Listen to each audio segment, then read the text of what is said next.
Alors bonjour et bienvenue dans ce nouvel épisode. Aujourd'hui je reçois l'auteur, le stand-upper et le podcasteur Pierre Bruno Rivard. Comment ça va? Ça va bien, merci. Toi, comment ça va? Ça va très bien, ça va très bien. Ouais, on fait comme ça, on s'était pas parlé 5 minutes avant.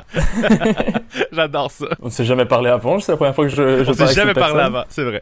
Mais je suis très content. Merci de m'avoir invité à faire ton podcast. Je suis très content. J'étais content de la Belgique. Je m'ennuie de la Belgique. Tu t'ennuies carrément de la Belgique? Ben oui. Tu es venu qu'une fois ou tu es venu plusieurs fois? Non, 3 ou 4 fois. Ah ouais? Ouais, je suis venu je suis venu jouer au Kings of Comedy 2 ou 3 ans de suite. Ensuite, je suis venu faire une tournée plus longue qui a duré 3 semaines. Donc, j'avais fait Belgique, France et Suisse. Et je suis venu faire le talk show de d'Anne Gagnon qu'il y avait à l'époque sur la RTBL. RTBF. Ouais, donc c'est ça. J'avais fait le late night de Dan Gagnon. J'avais fait un stand-up de 3 minutes dans son show. Fait que j'étais venu déjà quelques fois. Puis ouais, moi j'avais été conquis par la Belgique juste parce que naturellement, j'avais l'impression que, je sais pas, il y avait un fit naturel avec les gens. Quand je suis arrivé, c'est ce que j'ai découvert, là, qu'on se comprenait bien, semblait avoir la même vibe. Puis j'ai compris en jasant avec de plus en plus de Belges que c'était peut-être dû au contexte social puis historique de la Belgique qui a toujours été entourée, qui a été envahie par plein de monde, qui est un peu, à certains niveaux, la même chose qu'au Québec. Donc j'avais l'impression qu'on s'est peut-être développé de la même façon, ce qui fait qu'on a plein d'atomes crochus naturellement. J'affectionne particulièrement la Belgique. Ok,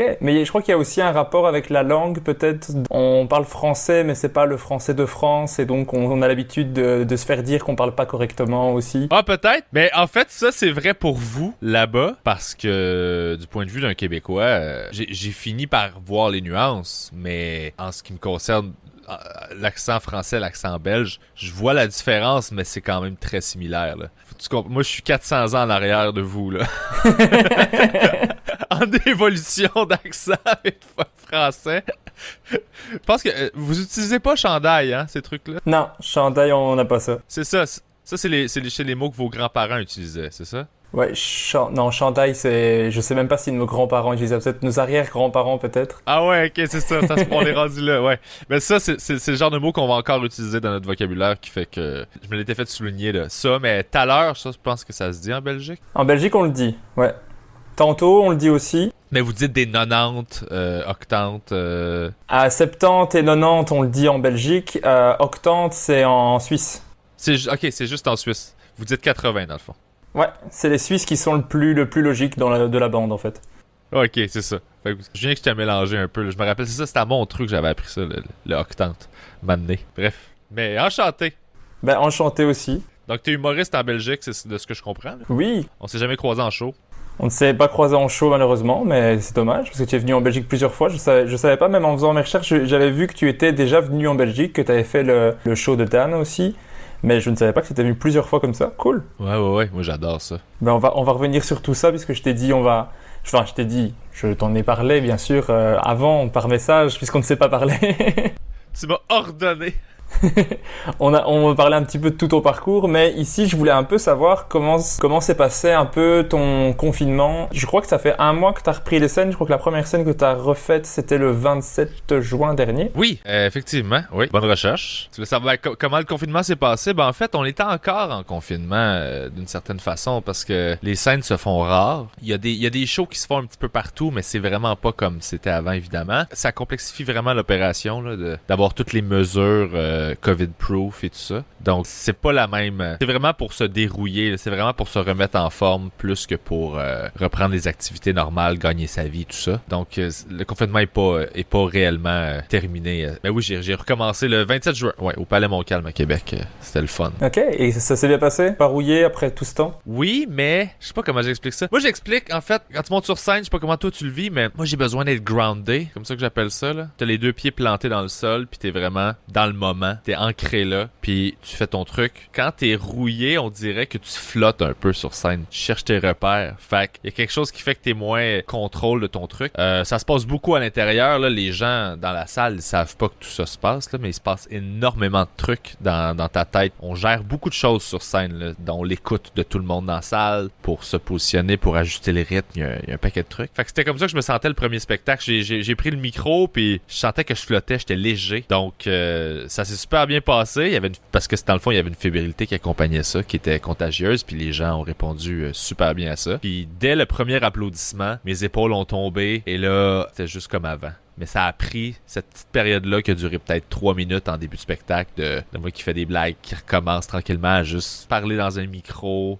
Tous des trucs que je faisais entre 3 à 6 fois par semaine avant. Là, j'avais pas fait ça depuis 3 mois et demi à peu près. Là. Donc, n'importe qui s'entraîne après 3 mois et demi de pause, il va être raqué puis ankylosé le lendemain. C'était un peu l'équivalent, mais en accéléré sur scène. Ok, ouais. Pendant le confinement, j'ai vu que tu avais fait des shows avec Zoom aussi. Ouais, j'ai été extrêmement actif et proactif pendant le confinement parce que justement, c'était ma façon de rester sain d'esprit. Parce que ultimement, moi, tout ce que je fais dans la vie, c'est de la scène. Ça faisait 2 ans que j'étais en tournée au complet puis je faisais juste des shows. J'avais arrêté de prendre des contrats d'écriture. J'avais arrêté de faire autre chose que ça parce que j'avais décidé de me consacrer à 100% à ça puis de me concentrer là-dessus. Donc, quand ça a éclaté, ben j'ai tout perdu. Là. Donc, ma vie, mon futur, mon avenir, mon argent que j'avais investi, c'était facile pour moi de mal aller. Là. Donc, je me suis dit, je vais rester sain d'esprit, je vais continuer de créer, je vais continuer de focusser sur des trucs que je contrôle. C'est pour ça que j'ai écrit beaucoup de matériel et j'ai eu l'opportunité de faire des petits spectacles sur Zoom, justement, dans un truc qui s'appelle le Wi-Fi Comedy Club, qui est l'humoriste Phil Roy ici qui a démarré ça. Donc, c'était des shows essentiellement en vidéoconférence, puis les publics étaient là. Mais j'ai aussi transféré ça sur ma plateforme. J'ai une plateforme, un Patreon, qui est une plateforme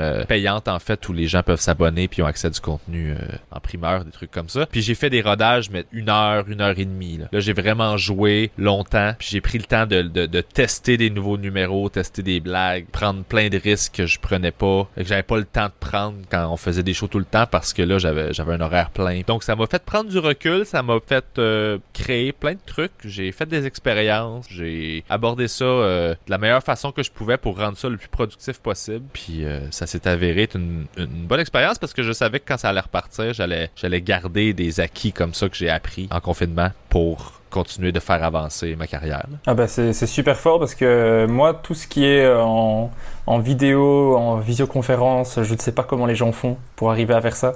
C'est un truc qui me bloque mais énormément. De pas avoir un retour immédiat sur ce que tu fais. Après, quand en visioconférence, tu as un retour, mais je sais pas s'il manque, tu sais, l'atmosphère que tu as sur scène, l'atmosphère du spectacle vivant, tu vois ce que je veux dire? Ça me stressait énormément. Quand je voyais les gens qui arrivaient à faire ça, j'étais admiratif en fait. Ben, j'avais mal au ventre le premier spectacle. Là. Avant le premier spectacle, j'étais terrifié pour toutes les raisons que tu viens de nommer. C'est qu'il y a... Là, ça va sonner un peu ésotérique, mais c'est quand même ça, pis c'est quand même vrai. T'influences les gens autour de toi avec ton énergie dans la vie. Si t'es positif, puis t'es de bonne humeur, puis tu rentres dans une pièce, ben ça a un impact sur les gens. Ça peut mettre des gens de bonne humeur. C'est ça que tu dégages. Ben, je dis que c'est assez ésotérique, non. Je pense que c'est quand même assez rationnel, mais bref, c'est la même chose dans une salle de spectacle. Donc, t'as pas accès à cet outil-là quand t'es en vidéoconférence. T'as les rires, t'as l'échange d'idées, mais la sensibilité que t'as de besoin pour pouvoir transmettre cette énergie-là, elle n'existe pas. Et la milliseconde de petit délai entre le temps que la vanne se rende au spectateur puis que le rire revienne, tu perds beaucoup de rire, en fait. Donc, tes blagues qui sont des peut-être deviennent des rien. T'as pas de rire. Mais t'aurais un petit rire sur scène, mais là, t'as presque rien ou rien du tout. Mais tes grosses blagues qui auraient un applaudissement ou un gros rire fort franc, là, tu vas avoir un bon rire. Donc, c'est honnêtement, à part de la gestion de ton propre ego, de « OK, je dois continuer de juste faire comme si de rien n'était et défendre mon texte, défendre mes blagues, mais j'ai pas le retour qui me nourrit puis qui me donne l'énergie de continuer. » À part ça, c'est super utile parce que tu gardes ton muscle comique actif, tu gardes ton delivery actif, mais t'as pas la paye. Tu fais le même travail, mais t'es moins payé. Mais tu penses que sur cette période, t'as réussi à faire combien de temps de matériel? T'as genre une demi-heure, 1 heure de spectacle? J'ai testé 2h15 à date. Mais tu garderais combien sur ces 2h15? C'est ça le processus, en fait, c'est que je le raffinerais jusqu'à garder ce qui m'intéresse, seulement ce qui m'intéresse. Mais d'utilisable, c'est dur à dire parce que une version 1 de texte, moi, c'est toujours la même chose. Toutes mes idées passent. Donc, si tu me dis écris un texte sur la technologie, je fais parfait. je vais écrire plein d'idées, plein de blagues, puis ça peut durer 20 minutes, là, 25 minutes. Mais si tu me reparles dans 6 mois, puis tu me dis, bon, ton numéro sur la technologie, il fait combien de temps? Je vais faire, il fait à peu près 6 minutes, 5. Sauf que ça, c'est un processus qui est long, puis au travers de tout ça, ça se peut qu'il fasse 15 parce que j'ai réduit à 6, j'ai remonté à 20, j'ai réduit à 8. Donc, je veux pas, c'est la technique d'accordéon, là. Fait que, écoute, peut-être que je te dirais que je suis confiant de dire qu'il y a probablement une bonne heure d'utilisable là, de nouveaux matériels que je serais pas gêné de juste couper les vannes qui marchent peut-être moins bien, que je sens moins après les avoir testés au moins une fois, parce qu'il y a quand même une notion d'instinct, là. Ça fait 10 ans que je pratique mon métier, fait que je sais quand quelque chose feels right, puis quand quelque chose le feel pas du tout, là. Fait qu'une heure quand même, je dirais, là. Ok, c'est génial. Parce que c'était pas la période où... Enfin, j'ai parlé à plusieurs humoristes pendant le confinement ici, grâce avec le podcast, et il y en a beaucoup qui ont eu du mal à garder, comme tu dis, le cerveau actif et de pouvoir écrire sur des choses, et aussi d'arriver à penser à autre chose qu'au Covid et à la situation, parce que, je sais, ça tombe, tu vas me dire que t'as fait 1 heure sur le Covid, mais parler d'autre chose, c'est pas toujours facile. C'est pas 1 heure sur le Covid que tu vas nous sortir. Non, j'ai pas parlé du Covid du tout. J'ai eu un petit stress en disant ça, je vais critiquer les blagues sur le Covid, et donc mon spectacle s'appelle Covid. Non, mais il n'y a aucun problème. Non, mais je comprends, c'est un réflexe normal de parler de ce que tu vis, mais dans chaque sujet, il y a un sous-sujet. Ça, c'est quelque chose qui, en écriture, m'a servi beaucoup. Tu peux faire la même vanne ou la même blague. Là, à chaque fois que je dis vanne, c'est par réflexe, parce que je parle avec on le dit aussi, Européen. on le dit aussi. Mais je le sais, sauf qu'ici, au Québec, on le dit pas. Fait que moi, je pense à des Québécois qui écoutent le podcast, puis ils font « Pourquoi il dit vanne? » Et tu dirais quoi, toi? Une blague, une joke, un gag. On le dit aussi? Fais-toi plaisir. Ok, cool. C'est juste que je fais pas exprès à chaque fois que je parle avec un français plus international, le mot van sort tout le temps, puis je me sens un peu ridicule. On va l'utiliser. Le joke, on l'utilisera un petit peu moins, mais on l'utilisera quand même aussi un petit peu. Ça commence. Ce que je voulais dire, c'est que dans chaque sujet, il y a un sous-sujet. Tu peux faire la même joke, mais tu peux l'amener avec un angle complètement différent. Ça peut être sous j'appelle ça un peu un parapluie, là. Toujours un sujet au-dessus de ton sujet. Fait qu'il y a toujours moyen de faire, mettons, si tu voudrais faire une blague sur... Je vais prendre un exemple. Quand j'étais en Belgique, je dormais au-dessus du Kings, en fait, là. Il y avait un appartement et j'avais vu, en regardant par la fenêtre, une mère qui marchait avec son enfant. Mais son enfant avait un casque de vélo. Fait que là, je comprenais pas, tu sais. Puis là, il y avait le sujet de... je pourrais faire une blague sur les casques de vélo. Si je voulais, je pourrais avoir le sujet au-dessus de ça, qui est peut-être la surprotection des enfants. Peut-être un sujet au-dessus de ça, qui serait la sécurité en général. Fait qu'il y a toujours moyen de creuser dans ton sujet, puis de l'aborder avec un angle différent. Pour le même truc, la même observation. On peut comprendre ceux qui avaient juste le COVID en tête pendant qu'ils écrivaient, mais tout ce qu'ils vivaient à l'intérieur du COVID, c'est des sujets qui sont un reflet de la nature humaine tout court. Donc, tu peux les aborder sans nommer le COVID. L'insécurité que tu as de perdre ton emploi, c'est un sujet super intéressant qui va être encore pertinent dans 10 ans. Puis, tu n'auras jamais nommé la COVID, mais c'est dû à ça. Donc, il y a toujours moyen de... C'est comme ça que je regarde les trucs pour justement pas me ramasser avec 1 heure de blague juste sur ce que je vis. Puis, essayer de regarder la situation différemment pour oublier qu'on est en train de vivre ça. Parce que la réalité est tellement pesante et tellement lourde qu'elle vient écraser toutes les autres pensées. Oui, c'est ça. Mais en fait, il faut arriver à, comme tu dis, à prendre de la distance et arriver à amener des sujets plus profonds que le sujet immédiat qu'on voit, en fait. Ouais, pis c'est pas de l'ignorer ou d'être dans le déni, c'est juste de le regarder.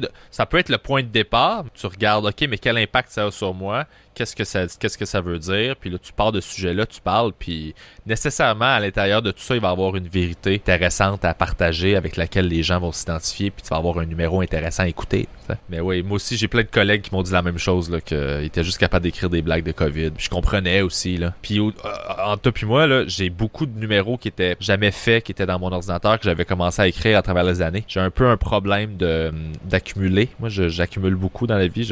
Trop de trucs inutiles que j'ai pas besoin.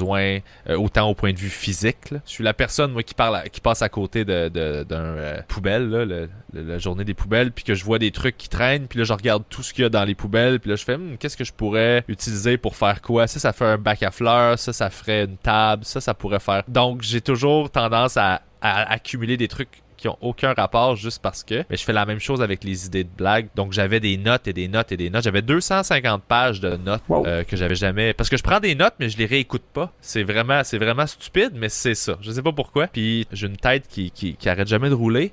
J'ai toujours des idées. Quand j'écris, il y a toujours quelque chose qui sort. Puis des fois, les idées que j'ai eues plusieurs fois à travers les années, elles vont revenir, puis je vais finir par l'écrire. Fait que tout n'est pas perdu. Mais celles que j'ai pris en note, c'est rare que j'ai le temps de m'asseoir, faire « Ah, j'ai rien à écrire aujourd'hui, je sais pas quoi faire. » Je vais aller revisiter tout ce que j'ai commencé, toutes les notes que j'ai prises avec les années. Le COVID m'a donné ce temps-là, le confinement m'a donné ce temps-là, donc j'ai fait le ménage là-dedans et j'ai découvert un paquet de matériel intéressant que peut-être l'humoriste en moi d'il y a 8 ans était pas capable de rendre drôle ou de comprendre comment, mais avec l'expérience, j'ai fait « Ah, ben ça, c'est ça que j'essayais de dire, parfait. » Donc je l'ai pris, je l'ai remodelé, puis là, ben, j'ai créé du matériel à travers ça. Ben, génial. Ben, comme quoi, des fois, on a des bonnes idées, il faut juste les revoir sous un angle nouveau. J'avais entendu dans un podcast que tu disais que, en tout cas, à cette période-là, je sais plus c'est dans lequel, mais que tu dormais avec ton ordinateur et que des fois, tu te réveillais pour prendre des notes. Est-ce que c'est toujours le cas? Tu dors toujours avec ton ordinateur? Oui, je dors avec l'ordinateur, ouais. Mais c'est pas pour prendre des notes, par exemple, que je dors avec l'ordinateur. C'est juste parce que je m'endors en écoutant des trucs, avec un documentaire ou avec un podcast ou avec. Fait que c'est plus pour ça que pour prendre des notes. Ça arrive que je me réveille puis je prends des notes mais souvent, si je me réveille puis j'ai une note à prendre, l'ordinateur sera pas mon premier réflexe parce que ça implique que je le réouvre, là, il tombe en mode veille. Donc, la longueur du processus fait que je vais perdre l'idée. Donc, je prends mon téléphone qui est à côté de moi et je prends une note audio. C'est réglé, c'est beaucoup plus rapide, c'est plus instantané, puis je perds pas l'idée. Plus il y a d'étapes entre toi puis la prise de notes, plus ton idée elle se dégrade, tu perds l'essence de ce que tu essayais d'exprimer. Là. Je comprends. Des fois, t'as une blague en tête et tu te dis... Moi, j'ai souvent ça en voiture, ce qui est problématique parce que des fois, je me dis je vais attendre d'être garé pour la noter, mais entre-temps, elle a changé et j'ai limite envie de m'arrêter tout de suite là où je suis pour la noter, mais tu peux pas toujours le faire. Au milieu de l'autoroute, t'arrêter, tu peux pas trop. Si tu te fais arrêter, excusez-moi, j'avais une bonne vanne. Franchement, je vais vous la lire. Je pense pas que ça passerait. Est-ce que tu t'enregistres en audio, des notes, des mémos vocaux? Souvent à l'écrit quand même. C'est vrai qu'à l'audio, j'aime pas me réécouter. Et du coup, j'ai un peu de mal avec ça. Ben, je comprends parfaitement. Je suis pareil comme toi. C'est juste que en voiture, ça me permet de capturer les idées comme elles sortent, dans leur forme la plus pure. Des fois, l'idée est pas claire encore, donc ça me permet de mettre plus d'informations parce que là, t'as un ton de voix, t'as une intention qui se clarifie, alors que t'as pas nécessairement le phrasé encore. Ben, tu sais ce que t'essaies de dégager avec ça. Donc, ça peut t'aider à démêler après. En te réécoutant, tu comprends ton ton, tu comprends que, OK, on est dans le sarcasme, OK, c'est du mépris. Ah, dans le fond, c'est un personnage qui devrait dire ça, c'est pour ça que je prends cette voix-là. Ça peut aider, là, quand t'es en voiture pis t'es comme parce que moi aussi je pense tout le temps des trucs en voiture, c'est un peu un problème d'ailleurs là. Parce que t'es comme pourquoi c'est jamais quand je suis devant mon ordinateur que tout sort. Moi c'est mes deux endroits que je pense que ça vient le plus, c'est sous la douche et en voiture. Et j'ai déjà enregistré une note en audio en voiture et j'ai voulu la réécouter, on n'entend rien du tout. Ah ouais? On n'entendait pas, mais j'avais pas mis le téléphone assez proche, j'avais mis sur le siège parce que j'avais pas de truc main libre à ce moment-là. Et donc j'ai réécouté, on entend juste le bruit de la voiture et un petit fond des petites infos. J'ai essayé de refaire le fil de la blague. J'ai pas su. Cette blague est perdue. Ouais, si c'est une bonne idée, elle va revenir pour vrai. Tu vas être réexposé à l'information qui t'a fait avoir cette idée-là. Ton cerveau va faire les mêmes petites connexions puis ton idée va repopper. Elle va ressortir puis elle va faire comme « Hey, j'étais encore là. » Tu fais « Ah oui, c'est vrai, fallait que je prenne ça en note. » Puis là, tu le prends en note pour vrai. Bah oui, j'espère qu'elle va revenir. Tu m'as dit que t'avais fait 1 heure de nouveau matériel, mais avant la pandémie, t'avais aussi ton spectacle. Est-ce que tu vas le rejouer dans peu de temps? Est-ce que c'est prévu? Je l'ai déjà joué. Je l'ai joué la semaine passée. Ouais, j'ai fait une date à Bromont. Ça a fait du bien. C'était vraiment cool de faire ça, honnêtement. Là, je sais pas quand je vais le refaire parce que c'est super compliqué de booker des shows à l'avance maintenant. Et là, au moment où on se parle, on est en juillet. On est le 22 juillet. Donc, les mesures au Québec de confinement sont encore à pas plus que 50, des rassemblements de 50 personnes à l'intérieur. Ça comprend les techniciens et le staff bar, donc, ou de la salle. Donc, on peut vendre peut-être 35 billets, 40 billets. D'un point de vue strictement monétaire, ça fait pas des shows rentables. C'est difficile de rentabiliser puis de gagner ta vie. Donc, c'est difficile d'organiser des shows, sachant que, genre, au final, ça va être difficile à rentabiliser, tu sais. Fait que tant qu'à perdre de l'argent, il y a des shows que je peux pas me permettre de faire parce que les frais fixes sont trop élevés par rapport au potentiel de revenus. Puis, de négocier avec la peur des gens aussi, parce que là, les gens chialent beaucoup qu'ils veulent sortir, mais en même temps, quand c'est le temps de passer à l'action, je pense qu'ils sont moins enclins qu'ils aiment le prétendre, je pense. Là. Puis ça paraît, là. Je veux dire, les spectacles, même pour toutes les initiatives que je vois un peu partout, tout le monde à qui je parle me dit que c'est difficile. Même s'ils ont des gros line-up, même si les grosses programmations, c'est pas facile à vendre en ce moment. Mais ça a fait du bien de refaire le show parce que ça faisait, j'ai calculé, là, ça faisait 6 mois que je l'avais pas fait. Ah ouais, tu l'as joué aussi bien maintenant qu'il y a 6 mois ou tu penses qu'il va falloir 1 ou 2 fois avant de te remettre au même niveau? Ah ben non, je l'ai pas joué aussi bien, mais étant donné que j'ai beaucoup joué quand même, je m'étais quand même remis en forme, c'était moins pire que je pensais. Là. Je veux dire, les gens ont passé une super belle soirée, puis tout était cool. Puis d'avoir pris 6 mois de recul, ça a fait que ça a enlevé plein de parasites que j'avais dans le show. Parce que l'évolution d'un spectacle, c'est des fois t'as des phrases de trop, t'as des mots de trop, c'est des mauvais plis un petit peu là. Qui rentre là. Parce que moi, je suis pas à la virgule près tout le temps. Parce que c'est un peu... le feel que j'aime avoir en show, c'est une discussion avec le public. Même s'ils répondent juste avec des rires, c'est l'énergie puis c'est la vibe d'une discussion. Ok. Et du coup, ta feuille de texte, elle ressemble à quoi? C'est des points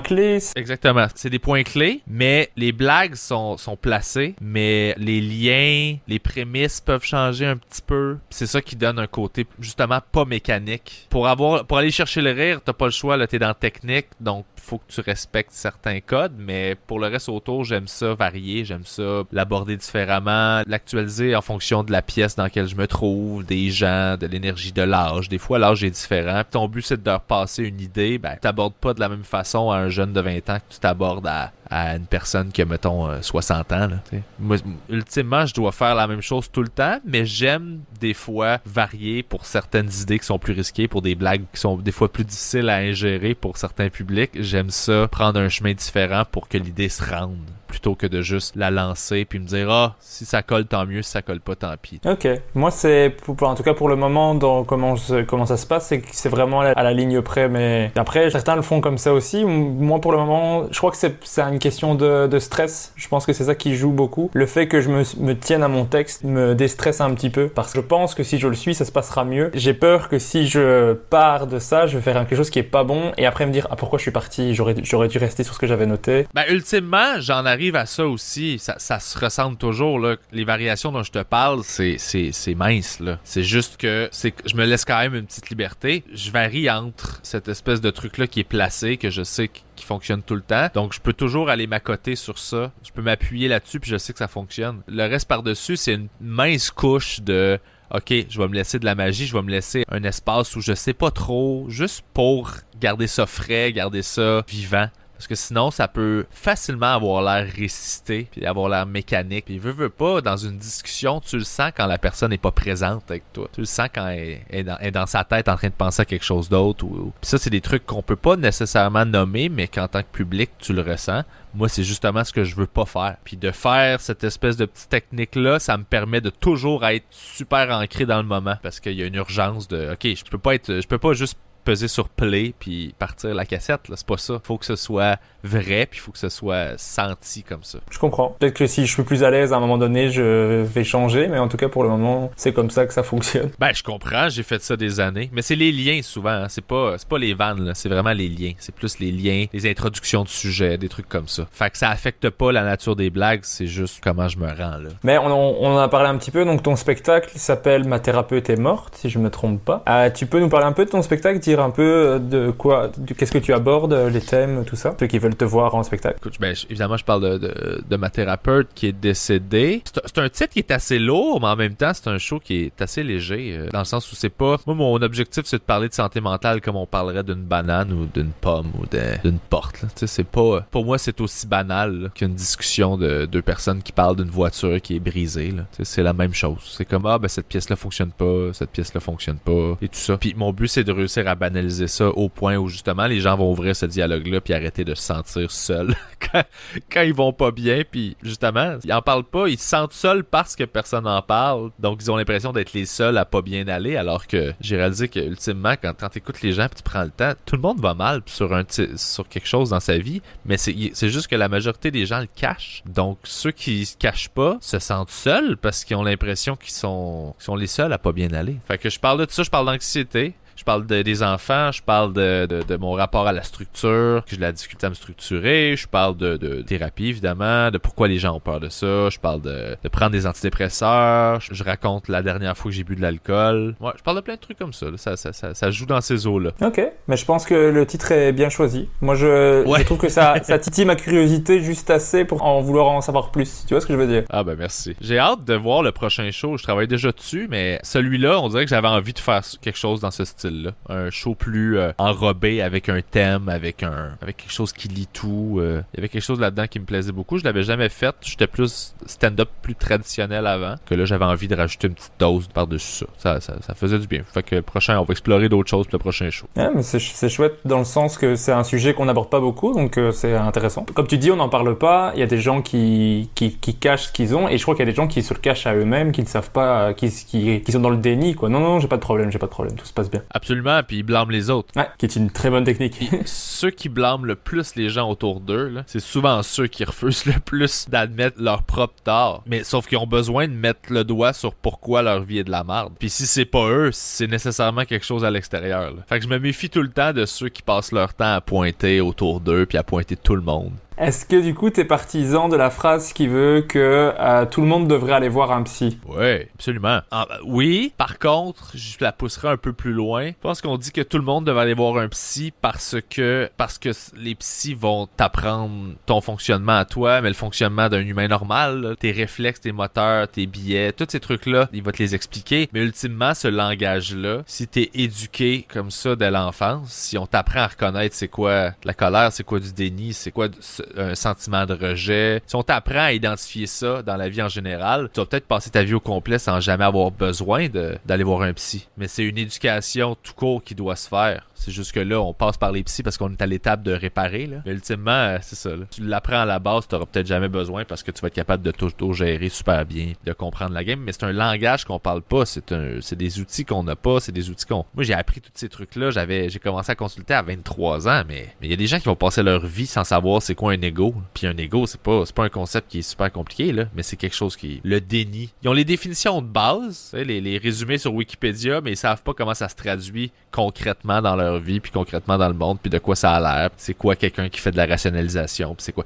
Ils comprennent pas ces principes-là, fait que ils se méfient pas des bons trucs, en fait. Arriver à les reconnaître plus que savoir ce que c'est pas la même chose. Puis, je veux dire, t'es ton propre pire obstacle dans la vie. Ouais, ça c'est sûr. Fait que pourquoi t'irais pas voir quelqu'un qui va t'empêcher d'être une mauvaise version de toi-même? C'est vraiment comme ça que je le vois, là. Plein de pièges. On a plein de pièges à l'intérieur de nous qui nous empêchent d'avancer. Fait qu'on te suggère juste avant même de t'attaquer au monde à l'extérieur, attaque-toi au monde en dedans, puis règle ça. Puis après ça, partira explorer, là, tu sais. C'est ma vision de la chose. Bah, c'est une vision que je partage. Même si je pense être moins éduqué à ça et que moi j'ai jamais consulté. J'y pense de plus en plus, je pense que je devrais. J'ai pas encore fait le pas. Je suis pour le moment au truc de se dire il faudrait que, mais je le fais pas encore. Il manque encore une petite étape. Ben, y a pas de trouble. Écoute, l'important, c'est juste d'être ouvert, d'être curieux, d'avoir un sens critique par rapport à ce qu'on vit. Puis, à partir de là, tu sais, un psy, honnêtement, c'est quelqu'un qui a un recul par rapport à ta situation. Fait que c'est pour ça que c'est pratique. Puis c'est quelqu'un qui a les connaissances aussi théoriques, là, sur tout ce qui est les théories en psychologie. Fait que c'est sûr que c'est pratique de parler à un professionnel, mais ultimement, si t'es capable de regarder ta situation puis de faire, OK, je suis malheureux, d'identifier, je suis malheureux, je suis pas malheureux, pourquoi, tout ça, tu peux faire un bon bout de chemin sans avoir besoin de consulter, là. C'est pas nécessaire. J'essaie d'être super clair dans c'est pas... Je trace pas une ligne de genre, tant que t'as pas consulté, tu sais pas... Non, il y a plein de gens qui auront pas besoin parce que peut-être qu'ils se gèrent mieux à la base que plein d'autres gens, tu sais. Fait que... C'est pas tout ou rien, là. T'es moins catégorique, mais tu veux que ça soit plus un tabou. C'est pour ça que c'est un bon sujet pour ton spectacle. T'aimes bien, il me semble, s'attaquer un peu aux tabous et les non-dits. C'est un truc qui revient beaucoup dans les interviews, dans les trucs que tu as dit. Ouais, ben c'est ce que j'aime faire. C'est ça qui est intéressant. Toutes les autres discussions, on les a déjà eues plein de fois. On les a vues plein de fois. On répète des trucs qui se sont dit 1000 fois. Je comprends que le mainstream aime ça parce que c'est rassurant pis c'est réconfortant, mais c'est pas intéressant. Pourquoi moi on parlerait de trucs qui ont déjà été dit? Je comprends pas. Moi j'aime ça aller explorer des zones justement dans lesquelles on n'en parle pas de ça, on parle pas de ces trucs, ou on parle pas de ce sujet-là de cette façon-là. Voici ce qu'on dit pas. Voici, il y a quelque chose là-dedans de... Sinon, on tombe encore dans les lieux communs, puis on fait tous les mêmes numéros sur l'amour, les mêmes numéros sur les enfants, les mêmes numéros sur la religion. Ça revient au même, là.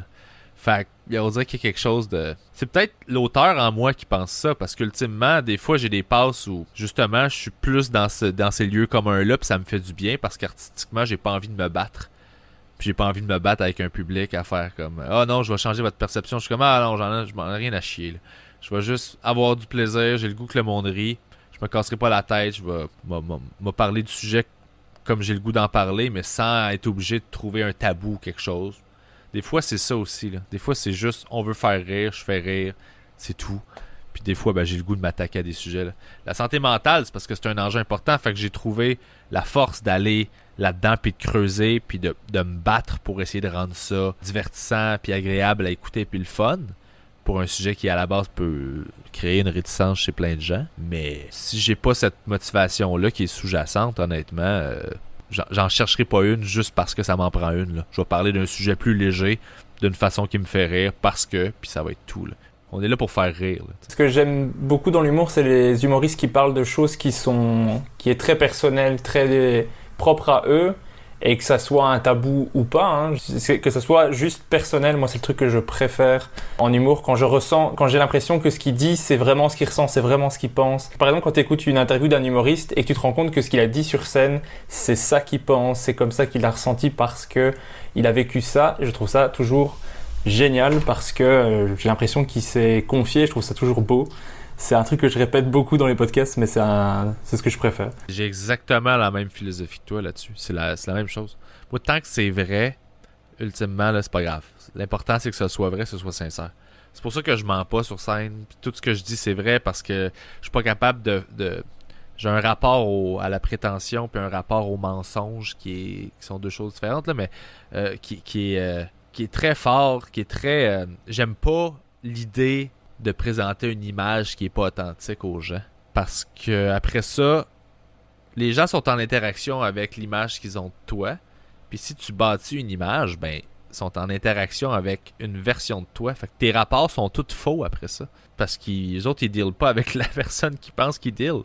Fait qu'il y a quelque chose là-dedans. C'est pour ça que tout le vedettariat, puis tous les jeux de coulisses, de prendre des photos, puis de présenter une image, puis de faire des posts sur Instagram et tout ça, puis de jouer la game de « Regardez, je suis connu, puis je fais des photoshoots, je suis sur des plateaux, je suis sur des événements importants. » Je la joue parce qu'il faut que je la joue quand même un peu, mais c'est quelque chose qui m'écœure. Mais il y en a pour qui c'est pratiquement l'unique raison pour laquelle ils sont dans ce milieu-là.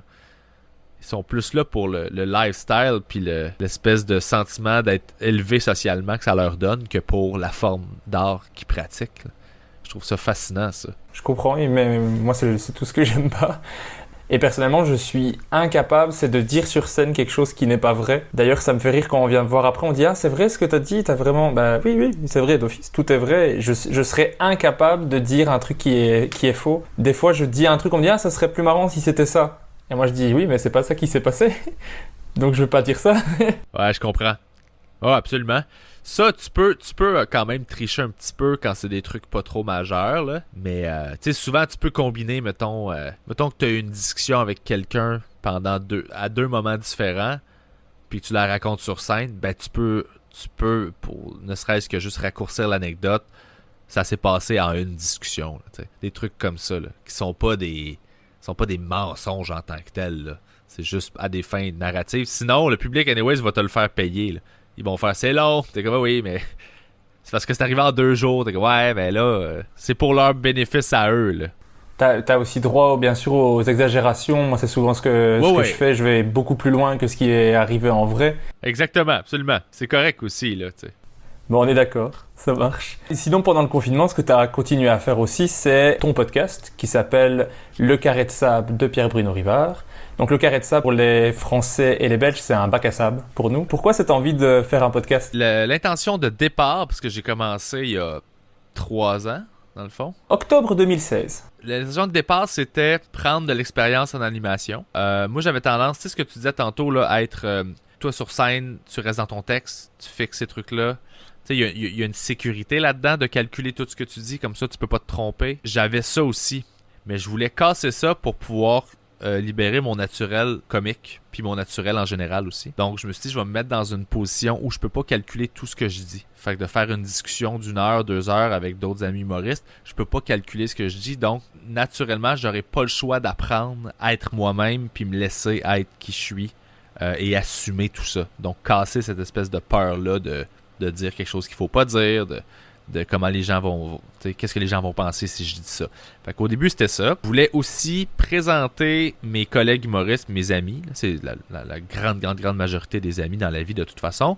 Je voulais les présenter au public d'une façon, un angle qu'ils n'ont jamais accès dans le fond. Parce que à ce moment-là, à part sous-écoute qui faisait des discussions entre humoristes, on demande tout le temps juste aux humoristes d'être drôles. En entrevue, on a 3 à 4 minutes, puis là, il faut qu'on punch. Puis sinon, on nous voit dans des galas ou dans des émissions de TV où il faut qu'on soit drôle. On n'a jamais l'occasion d'être nous-mêmes, d'être juste, de discuter, de montrer qui on est dans la vie. On l'a pas, cet espace-là. Maintenant, on l'a parce que là, il y a des podcasts partout, puis la mode est arrivée. Mais au moment où j'ai commencé le podcast, ça n'existait pas. Fait que mon but, c'était présenter les humains derrière les humoristes que je connais.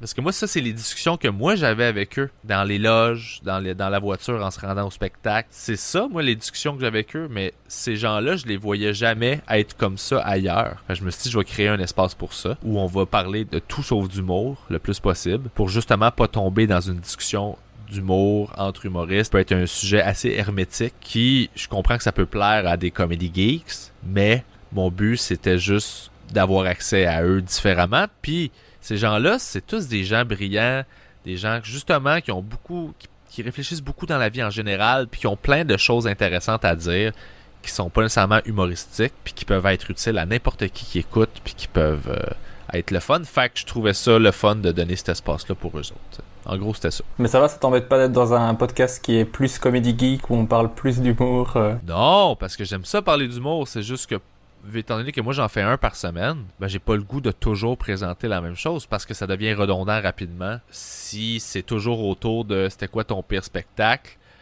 Puis étant donné qu'au Québec c'est un petit marché aussi, rapidement on a fait le tour là, des histoires. Là. Tout le monde a raconté ses histoires un peu partout. Puis un comedy geek qui est un plus petit marché, ben va déjà avoir entendu toutes ces histoires-là. À commencer par sous-écoute, qui est le meilleur endroit où raconter des anecdotes comme ça. Puis en plus, il y a les rires, puis il y a une vibe de spectacle qui est associée à ça à cause du public. Fait que tout ça combiné, ça fait que, genre, je sais pas, je trouve pas ça intéressant pour quelqu'un qui écoute le show d'entendre encore la fois où t'as fait un spectacle qui a pas bien été dans ce truc-là. Ça va, ben je supprime cette question. Pourquoi? Parce que j'allais te la poser, elle est prête pour plus tard. Ah, ok. C'était quoi la question? C'était ton pire spectacle? Ta pire scène, ouais. Ben écoute, la pire scène, j'en ai fait plusieurs, là. T'sais, j'en ai fait beaucoup. J'ai déjà joué dans un autobus. J'ai déjà joué sur un balcon dans la cour de chez quelqu'un avec les dames qui passaient entre mes jambes pour rentrer à l'intérieur de la maison pour aller chercher du vin. J'ai déjà joué par terre dans un parc. J'ai déjà joué des shows sur Zoom, c'était de la merde un peu des fois. pas ceux que j'ai fait sur mon Patreon là, mais d'autres auxquels on m'a invité là, qui étaient pas nécessairement le Wi-Fi Comedy Club mais d'autres shows. Ma pire scène. Mais s'il n'y en a pas une qui vient directement, ne t'inquiète pas. Ben c'est ça, c'est que j'ai dû faire honnêtement pas loin de peut-être 1500 shows à date. Je sais plus, mais je les efface rapidement. Dans le sens où j'embarque dans la voiture puis je fais comme bon ben c'est ça. Bah tant mieux parce que moi si on me dit mon pire il vient directement en tête. J'ai une petite surfroide en y repensant. Ah ouais? Et c'est rien hein. Si j'en parle à un humoriste qui a vécu des trucs comme tu dis, il va se dire c'est rien. Moi au final si on résume en très court c'est 15 minutes de couloir où il se passe absolument rien, aucun son dans le public, de rire, de rien. Mais c'est juste ça, ce qui n'est pas une histoire fou. Mais quand j'en parle, je suis pas bien. Ben c'est normal, mais toi t'as la mémoire émotive de ça. Mais ça, j'ai connu ça souvent là. J'ai fait, tu sais, juste pas de rire pour moi, ça se qualifie pas encore comme dans les pires shows. Parce que je veux dire ça arrive, y a rien à faire des fois. c'est très difficile. Si tu te sens humilié, tu sais que ton matériel est bon parce qu'il fonctionne tout le temps, mais là, le contexte fait que ça fonctionnera pas. Mais j'en ai connu un, mettons, juste avant. Ça, c'est la dose de plus. C'est quand, en plus que les gens sont contre toi parce que ils t'aiment pas, là. Ils aiment pas ce que tu fais. Le contexte t'aide pas. Donc, la scène est mal positionnée, le son est pas bon, la salle est éclairée, les gens sont dans un état second, drogués ou sous. Ils se connaissent entre eux, c'est encore pire, parce que là, ils se comparent. Fait que si tu ris, t'approuves. Fait que là, tout le monde attend de voir si tout le monde rit pour voir s'ils peuvent rire. Il y a plein de trucs qui parasitent ces shows-là. Les shows de compagnie, là, les parties de Noël, des trucs comme ça. Là. Je n'ai fait un avant les fêtes là, pour une compagnie de construction, puis c'était de la grosse merde. Techniquement, là, juste d'un point de vue, le son, c'était impossible que je puisse travailler. C'est un obstacle majeur. Là. J'ai commencé à parler, ça s'est levé, ils commençaient à me crier des choses que je comprenais pas parce que c'était des inside de leur compagnie. Fait que moi, je peux rien faire avec ça. Là. Puis quand j'essaie de faire, OK, je ferai pas de matériel, je vais juste discuter avec les gens, puis on va essayer de faire de l'animation, puis de rendre ça un peu le fun. Ils répondent pas. Tu poses une question, ils répondent pas. Là, tu fais, c'est quoi ton nom? J'ai pas de nom. Là, t'es comme, OK, pour vrai, ça sert à rien que je sois ici en ce moment. Là. Le patron était fâché après moi, puis j'étais comme, fuck you, man. C'est ta compagnie là, qui savent pas se tenir. Là. Je fais, t'es une compagnie de construction, puis visiblement, tu nourris le cliché que c'est des imbéciles. Oh, finesse. C'est vraiment ça, là. J'étais en furie, là. Ben, s'ils nous entendent, on les embrasse. Non, on les emmerde. On les emmerde. Oui, on les emmerde, franchement, parce que c'est vraiment un manque de respect impressionnant. Mais... Ben, c'est exactement ça. Mon histoire, c'est rien. Tu vois ce que je veux dire? J'ai encore rien vécu, et je sais que je vais en vivre d'autres, des difficiles comme ça. Ça fait partie du boulot, mais ça reste pas évident à vivre quand même. Hein? Ben, c'est pas évident, mais ce qui change avec le temps, c'est la pratique. Tu l'élimines rapidement. C'est aussi désagréable à vivre sur le moment, mais après ça, tu y penses plus. C'est effacé vite, là. Puis tu fais, ah, c'était ça, alright. Parce qu'à un moment donné, t'en as un autre le lendemain, puis t'en as un autre le lendemain, puis tu vas en avoir un autre le lendemain. Fait que le but, c'est juste on continue d'avancer, là. Puis tu fais une moyenne au final, puis il faut que ta moyenne, elle soit bonne. C'est juste ça. Ben, j'espère que la moyenne sera bonne au final. Ben oui, c'est sûr et certain. Je vais te demander par rapport à ton podcast, est-ce que tu as un épisode préféré? Que tu es vraiment fier de cet épisode? Oui, oui. En fait, là, je réalise en te parlant. Moi, j'ai un problème dans la vie, c'est que je regarde pas en arrière, je regarde en avant. Donc, j'oublie rapidement ce que j'ai fait et ça comprend les bons coups. Les bons coups et les mauvais coups. Parce que, à part du réconfort, il n'y a pas grand-chose à aller chercher dans ce que j'ai déjà fait. Fait que j'oublie vite mon CV là, de carrière. Je l'oublie, puis des fois, on me rappelle des projets. Je fais « Ah oui, c'est vrai, j'ai fait ça. » Je suis tout le temps en train de regarder en avant puis d'aller chercher quelque chose puis d'essayer d'avancer. Fait que je peux jamais répondre à ces questions-là rapidement. Ok, pas de problème. J'ai fait plein d'épisodes que je suis très fier.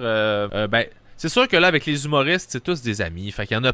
C'est sûr que la majorité sont le fun. J'ai eu un épisode avec Martin Matt, qui est au Québec, est une des plus grosses vedettes. Là. Donc, ça, j'étais content de... Pour moi, je trouvais que c'était une belle fleur qui accepte de venir à mon show, parce que c'est une marque de respect. Puis je trouvais ça cool de sa part qu'il accepte de le faire. Il n'y a aucune raison de le faire autre que parce qu'il est cool puis qu'il voulait me faire plaisir puis que faisait une couple d'années qu'on se croisait puis que moi je l'apprécie puis je pense qu'on s'appréciait mutuellement. Donc ça m'a fait super plaisir parce que c'est aussi un reflet du fait que le podcast fonctionne puis qu'il y a une bonne réputation parce que si lui veut venir, ben ça veut dire que je dois faire une bonne job à quelque part. C'est plus comme ça que je le prends, là, honnêtement. Fait que ça, j'étais content. Mais sinon, j'ai parti d'une série qui s'appelle Curieux Rivard, qui est des podcasts où je reçois des scientifiques. Puis là, j'apprends sur un domaine. Puis il y a quelque chose là-dedans que j'aime beaucoup, beaucoup faire parce que, je sais pas, je suis bien fier de, justement, présenter de la vraie matière puis vulgariser des trucs. Puis je trouve que les invités que j'ai, c'est des cerveaux incroyables. Puis je trouve ça vraiment le fun de pouvoir,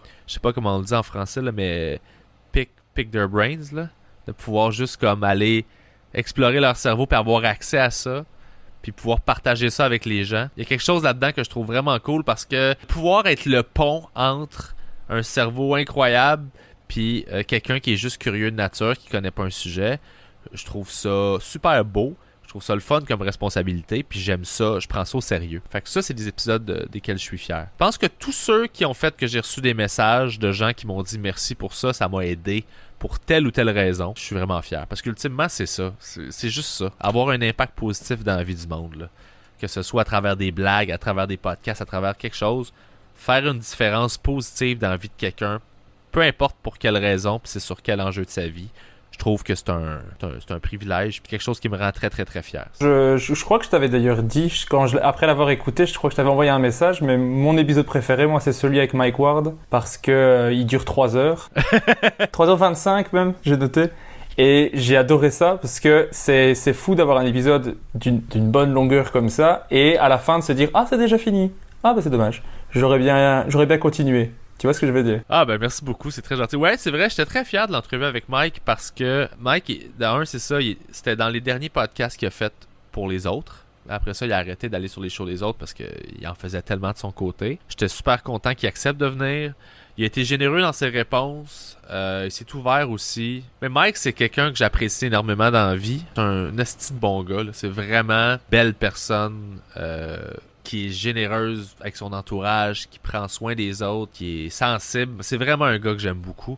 Fait que d'avoir accès à lui comme ça, puis qu'il me laisse y poser ces questions-là, puis qu'il y réponde, puis qu'il soit aussi authentique là-dedans, moi je trouvais que c'était une belle fleur qu'il m'a faite en fait. Fait que c'est vrai que c'est un bel épisode, ça, je suis content, t'as raison. Je trouvais ça chouette parce que, comme tu dis, Mike, ça a l'air vraiment d'être une personne magnifique, mais je trouve qu'il ne le montre pas toujours, il est souvent dans la blague et il va faire une vanne pour éviter la question, et là je trouvais qu'il le faisait, ce qui faisait que ça restait quelque chose de drôle et d'agréable à écouter, mais en même temps, il allait quand même dans des choses profondes et on en apprenait un peu plus sur lui, et c'est le genre d'épisode que tu écoutes et que tu te dis « Ah ben je l'aimais bien avant et là je crois que je l'aime encore plus après ». Tu vois ce que je veux dire? Ah, je suis content. Ben merci, c'est exactement ça que j'essaie de... C'est ça que je veux faire, en fait. Puis tu mets le doigt dessus, là. Tout le monde a quelque chose de beau, tout le monde a quelque chose a des bons côtés, a des qualités, a des trucs super positifs à mettre en valeur, puis c'est juste ça que j'essaie de mettre en lumière. C'est pour ça que les gens passionnés sont le fun à parler parce qu'ils sont excités par leur sujet puis ils deviennent passionnants à cause de ça. Tu leur parles de ce qu'ils aiment le plus au monde ou tu leur montres que tu cares pour vrai puis t'es vraiment à l'écoute, les gens vont s'ouvrir puis ils vont t'offrir des trucs puis des vérités humaines qui sont magnifiques à entendre. C'est plus loin que juste les mots, c'est dans le body language, c'est dans la vibe, dans l'énergie de la pièce. C'est pour ça que je fais ça chez nous. C'est la raison pour laquelle je fais ça dans mon salon. Parce qu'un plateau de télé, c'est froid. Un studio de radio, c'est froid. Il y a une distance. Quand t'arrives chez moi, t'es chez moi, là. Tu vois le bout de mon lit, tu vois le ménage qui est pas fait. Je t'amène un café dans une de mes tasses. Il y a une énergie là-dedans qui fait que les gens se relâchent puis sont pas en mode entrevue, sont en mode discussion. Puis ça fait du bien parce que ça donne accès à autre chose. Mais c'est ça qui est génial avec les podcasts. Enfin, moi, le pire, c'est que j'ai découvert ça il y a vraiment pas longtemps, les podcasts en général. J'ai découvert ça en janvier. Et je crois que depuis, j'ai plus jamais écouté la radio parce que, en comparaison, c'est nul, quoi. Je veux dire, quand tu entends des humoristes ou des gens qui sont intéressants, mais tu les entends sur 2 minutes, il y a une pub, on relance sur un truc, il doit parler de son spectacle, il doit faire de la promotion, et au final, on se dit, ok, mais il a parlé 45 secondes. Il a dit des choses que je savais déjà, que j'avais déjà entendues ailleurs, et c'est tout, quoi. Donc c'est toujours décevant. Et dans les podcasts, même si ça dure 2 heures, on se dit que c'est trop court, mais au moins on a eu 2 heures, quoi. Exactement. Ben, c'est ça, si la discussion est intéressante, c'est ça, c'est ça qui est le fun. C'est justement d'avoir cette espèce d'espace-là pour pas être obligé d'être en performance. La radio, c'est rendu de la performance. Puis c'est correct. C'est correct, c'est juste, faut les traiter comme 2 médias complètement différents. Fait que tu sais, j'ai rien contre la radio, c'est juste un autre sport. Ah non, moi j'ai rien contre, mais c'est juste que j'ai trouvé celui que je préfère entre les deux et c'est fini. Je mets ça dans la voiture et c'est parti pour un moment. Ouais, je suis pareil comme toi. Ici, ce que je t'avais dit que je ferais dans le podcast, c'est que je vais revenir un petit peu sur tout ton parcours. Donc si tu veux bien, on va remonter le temps et j'ai envie de savoir comment était Pierre-Bruno Rivard quand il était enfant. Est-ce qu'il était déjà un petit comique ou pas trop? Mes parents m'expliquent que quand j'étais petit, en fait, j'apprenais une blague, puis là, je voulais de l'attention, fait que je montais dans les escaliers, puis j'allais répéter la blague tout le temps. J'allais juste répéter la même blague, constamment la même blague tout le temps. J'avais pas compris que l'effet de surprise n'existe plus à un moment donné, là. En fait, c'est que j'étais curieux. J'étais un enfant qui était très... quand j'ai un objectif, j'obsède là-dessus. Donc, si je veux comprendre, j'avais besoin de comprendre les choses autour de moi. Ça me donnait... en vieillissant, je pense que ça me donnait un feeling de sécurité, là. Mais j'ai besoin de tout comprendre. Fait que je veux tout savoir, pourquoi les choses fonctionnent, comment ils fonctionnent. J'étais juste, c'est ça. J'étais juste tout le temps en train de partir explorer. Je me sauvais de la maison, mais c'était pas parce que j'étais malheureux, c'était parce que je voulais aller explorer. Je faisais des trucs dangereux, j'essayais de mettre le feu. Mais c'était juste je découvrais l'environnement, là. Mais je pense que les petits gars ont fait tout ça, là. On est tous... Ouais, ça dépend. Moi, je me reconnaissais pas trop dans ce que tu disais là, d'essayer plein de choses. Mais moi, j'étais très timide et j'avais peur de beaucoup de choses. Donc, je tentais pas grand-chose, en fait. Pour rester dans le sentiment de sécurité. Bon, après, j'avais des frères qui terrorisaient dès la sortie de ma porte de ma chambre, ce qui n'aidait pas beaucoup. Mais... Ah ouais. Mais voilà, donc ça dépend des gens. Mais je trouve que du coup, tu avais déjà un cerveau qui était bien pour un humoriste du côté de vouloir savoir tout, analyser un petit peu tout, comprendre tout. Trouver les failles. Moi, c'était ça, en fait. C'est que j'identifiais les failles. Je cherchais les failles dans les trucs. Fait que les failles dans le langage, quand les gens parlaient, je fais « Ouais, t'as dit ça, mais dans le fond, ça. » Mettons que je cherchais comment je pouvais avoir plus, comment je pouvais tirer profit de la situation. J'avais spoté, mettons, les vitamines pierre à feu. Je sais pas si vous aviez ça. C'est des vitamines pour enfants, là, mais c'est juste qu'il était en forme de... Les pierres à feu, je sais pas si... Si, les personnages de pierre à feu, si, je vois. Ouais, c'est ça. C'était des petits médicaments qu'on mange. C'était des vitamines, en fait, là. Mais ça goûtait bon. Fait que là, aussitôt que je savais que j'aimais ça, là, j'en voulais plein. Fait que là, il fallait que je trouve où est-ce qu'il était caché. Il fallait que je trouve comment me rendre, comment faire pour me rendre là. Fait que là, c'était d'explorer, de prendre une chaise pour réussir à mettre la chaise, pour pouvoir monter sur le comptoir, pour pouvoir ouvrir la porte de l'armoire, pour pouvoir me rendre en haut, pour aller chercher ça. Fait que c'était tout le temps, dans le fond, c'était être en mode solution constamment, mais c'était toujours en fonction d'aller chercher quelque chose que je voulais avoir. Et est-ce que, enfant, tu regardais déjà des humoristes ou...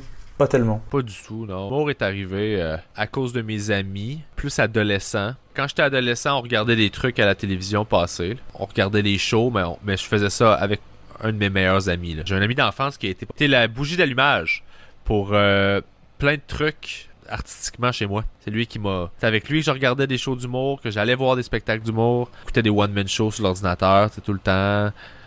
c'est avec lui que j'ai commencé à jouer à des jeux vidéo un peu. C'est avec lui que j'ai commencé à jouer de la musique. C'est lui qui m'a dit « Hey, tu devrais jouer de la basse. Moi, je veux jouer du drum. » J'ai fait « OK. » Fait que j'ai demandé une basse. J'ai eu une basse. Puis finalement, je suis le seul dans tout ce groupe d'amis-là qui a eu une carrière en musique un peu. Mais c'est grâce à lui. C'est lui qui a fait « Hey, fais ça. » J'ai fait « Ah, OK, je vais faire ça. » Puis l'humour, c'est lui qui m'a exposé à ça aussi. C'est un de mes amis proches encore ce jour. Je l'ai rencontré, j'avais 3 semaines. Ma mère le gardait, puis j'étais un nouveau-né. C'est mon ami d'enfance. Ah, trop chouette. Merci à lui d'avoir mis l'étincelle qui a permis qu'on ait tes sketchs plus tard. Exactement. Et est-ce que tu te rappelles du coup du premier spectacle qui t'a vraiment marqué, un humoriste en particulier? Je pense que plus jeune, le premier numéro d'humour que j'ai été en mesure de faire « Wow, j'aime l'humour », c'était les Bizarroïdes, qui était un groupe d'humour physique. J'étais jeune, fait que je comprenais pas nécessairement ce que je regardais encore, mais de l'humour physique, de mimes, c'était à ma portée. Fait que c'était des sketchs muets. Ça, j'aimais ça. Les Chicken Swell aussi, j'aimais beaucoup les Chicken Swell. Ça. Ouais, là, je vois. Ça. Comment t'as dit? Là, je vois. Celui d'avant, je connaissais pas, mais les Chicken Swell, c'était arrivé jusqu'à moi avec les vidéos YouTube. Ouais, mais les Bizarroïdes, ils doivent avoir des sketchs sur Internet, mais ça, c'était plus accessible pour moi à cet âge-là. Puis après ça, rapidement, je suis tombé dans Martin Petit, que j'ai accroché très jeune, là, parce que j'aimais vraiment beaucoup tout ce qu'il disait. J'aimais ça comment il l'imageait, j'aimais la façon dont il faisait ses blagues, ses points de vue. Fait que ça a été un des premiers. J'ai vu le premier spectacle de Louis-José Hood aussi, en salle. Je pense que mon premier spectacle d'humour en salle, c'était Louis-José Hood. C'était dans une polyvalente à Sainte-Julie, là où j'ai grandi. Puis j'étais allé voir ça.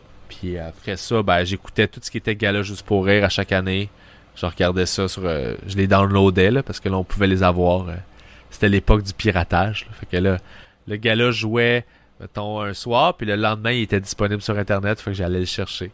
Donc, j'ai écouté en boucle ces galas-là toute mon enfance, là. Est-ce que tu regardais ça en te disant je veux faire ça, ou tu regardais ça en te disant c'est drôle, je passe un bon moment? J'aime ça. J'aime ça. Il y a quelque chose qui me parlait là-dedans, mais je savais pas que je voulais faire ça. C'est venu tard, l'humour, dans ma vie, en fait. Je faisais rire tout le monde autour de moi dans mon groupe d'amis, mais pourtant, j'étais super discret le reste du temps. J'étais pas quelqu'un qui prenait de la place puis qui cherchait à avoir l'attention. je faisais de la musique en fait. Puis quand j'ai arrêté de faire de la musique, là je savais plus quoi faire. Puis j'avais déjà commencé à prendre des notes dans un cahier de trucs que je trouvais un peu drôles ou des idées drôles. J'avais commencé à prendre des notes. J'avais juste décidé que j'allais commencer à écrire des blagues. Je savais pas trop pourquoi. J'avais décidé ça. J'ai encore mon cahier d'ailleurs. Faudrait que je le ressorte à un moment donné. Puis j'allais à la pharmacie. Puis là je regardais les trucs. Puis j'essayais de prendre des contradictions en notes. Parce que ce qui me faisait rire au début, c'était des trucs qui étaient contradictoires, qui étaient pas logiques. Quelque chose qui était pas logique, ça me faisait rire. Puis c'est ça que j'avais envie de pointer. Genre, hey, ça c'est pas logique, ça c'est pas logique, ça c'est pas logique. Parce que je suis de nature plus rationnelle. Je prenais ça en note. Puis à un moment donné, j'ai une amie journaliste qui m'a dit qu'il y avait un concours d'humour à Québec, là où j'ai déménagé pour l'université. Puis elle m'a dit, hey, tu devrais l'essayer. Fait que j'ai fait, ok. Je me suis enregistré, je me suis filmé devant une caméra, 3 minutes d'observation comme ça. J'ai envoyé ça. Ils m'ont dit, ah, t'es pris pour le concours. J'ai fait le concours, puis j'ai été engagé. Gagné cette ronde-là, j'ai perdu la ronde suivante, mais j'ai été engagé à la radio comme auteur. Oui, j'ai vu ça sur... Attends, je regarde mes recherches. Chorus CFOM 102.9. Exactement. Radio Souvenir. Ouais, ça existe plus. En fait, ils ont changé la station de radio a changé de mission, là, mais ouais. J'écrivais en fait des blagues ou des sketchs, mais j'étais pas payé au début. Puis après ça, à partir de janvier, là, ils m'ont donné 400$ par mois. Mais j'étais là à tous les matins. Tous les matins, j'arrivais à 9h à la station, j'ouvrais les journaux, puis j'essayais d'écrire des blagues. Puis là, je disais à l'animateur, hey, j'ai pensé à ça, ça te fait rire? Il faisait, oui, ok, parfait, on fait ça. Puis là, des fois, j'avais un personnage qui s'appelait Jean-Christophe, je pense. Puis c'était le stagiaire. C'était tout le temps la même chose. Puis j'ai retrouvé des extraits de ça, c'est tellement mauvais. C'est genre... L'animateur qui est Robert Ross, qui à ce jour, je le porte dans mon cœur. Il était tellement fin avec moi. Il m'aidait, il m'apprenait des trucs. Puis là, en fait, ce que je faisais, c'est que je faisais mon montage sonore moi-même. Là, je mettais un petit bruit de cognage de porte. Fait que là, l'animateur était en onde. Puis là, il partait le sketch. Ça faisait toc, toc, toc. Puis il faisait, ah, qu'est-ce qui se passe? Puis là, il ouvrait la porte. Puis là, il disait, ah, c'est notre stagiaire. Puis là, je faisais les blagues que j'avais préenregistrées. Puis après ça, il pesait sur play, ça faisait jouer. Puis après ça, il fermait ça, puis il faisait, bonne journée. T'sais. C'était juste ça. C'était des petits moments humoristiques comme ça dans la journée. Puis c'est lui qui me coachait, qui me guidait. Il a été super important dans mon développement, cet homme-là. Faudrait que je fasse un podcast avec lui éventuellement, d'ailleurs. Je l'avais rencontré, je l'avais vu sur... je l'ai recroisé comme des années plus tard sur la rue. Il faisait un show de radio. Tu sais, des fois, ils font ça dans des événements. Ils mettent une tente, puis ils font une émission de radio live en direct. Il était là, fait que là, je me suis mis à parler avec lui. Puis je fais, hey, je suis rendu là. Toi, tu fais quoi? Puis là, moi, je suis rendu là. Je fais, cool. Fait que je faisais ça, en gros, là. Avec ce gars-là. J'apprenais mon métier. Mais est-ce que tu faisais des scènes aussi à ce moment-là ou pas encore? J'en faisais, oui, parce que dans le fond, j'ai fait mon premier show. Après ça, ils m'ont demandé d'être auteur pour eux. Parallèlement à ça, je travaillais dans un hôtel le soir. Puis je faisais des spectacles partout où je pouvais. Donc j'ai animé une soirée d'humour à Québec. Donc j'ai fait 3 soirs dans un bar. J'animais. Puis j'ai des souvenirs de ça. Wow! Mon premier line-up, c'était Étienne Dano et Julien Tremblay. Les deux faisaient 30 minutes chaque. Fait que j'ai fait ça, j'ai fait des concours d'humour où j'ai rencontré plein d'amis qui sont encore des amis à ce jour. Plein d'humoristes avec qui j'allais faire l'école de l'humour l'année suivante, en fait, parce que j'ai fait mes auditions pour l'école de l'humour cette année-là. Je faisais tout ce que je pouvais faire. Donc en 2009, tu commences l'École nationale de l'humour de Montréal. J'ai commencé à l'automne 2008. C'est une formation de 2 ans, je suis la cohorte 2008-2010. C'est pour ça que je m'en rappelle tout le temps. Ça marche. Comment tu définirais ton expérience à l'École nationale de l'humour? J'ai pas eu une expérience particulièrement agréable à l'école, moi. J'aimais pas vraiment ça. J'étais pas un gars de groupe. J'étais pas nécessairement bon pour... les dynamiques de groupe me vont pas bien. Maintenant, beaucoup plus qu'à l'époque où j'étais très insécure puis très dans l'orgueil. Puis, fait que j'avais de la misère à trouver ma place là-dedans. Je comprenais pas. C'est toutes des têtes fortes. C'est toutes des gens qui essaient de prendre plus de place que l'autre à côté. Puis moi, c'est pas un combat avec lequel je suis confortable dans la vie. Ça. C'est pas quelque chose que j'aime faire. Me battre pour avoir l'attention dans un groupe. S'il y en a un qui se met à crier, moi, je le laisse crier, puis j'attends que ce soit mon tour. Puis j'aimais pas ça tant que ça. J'ai rencontré plein de gens merveilleux. Par contre, là, il y a plein de profs que j'ai rencontrés qui m'ont appris des choses qui me sont encore extrêmement utiles à ce jour. Fait que d'un point de vue éducatif, ça a été super bon.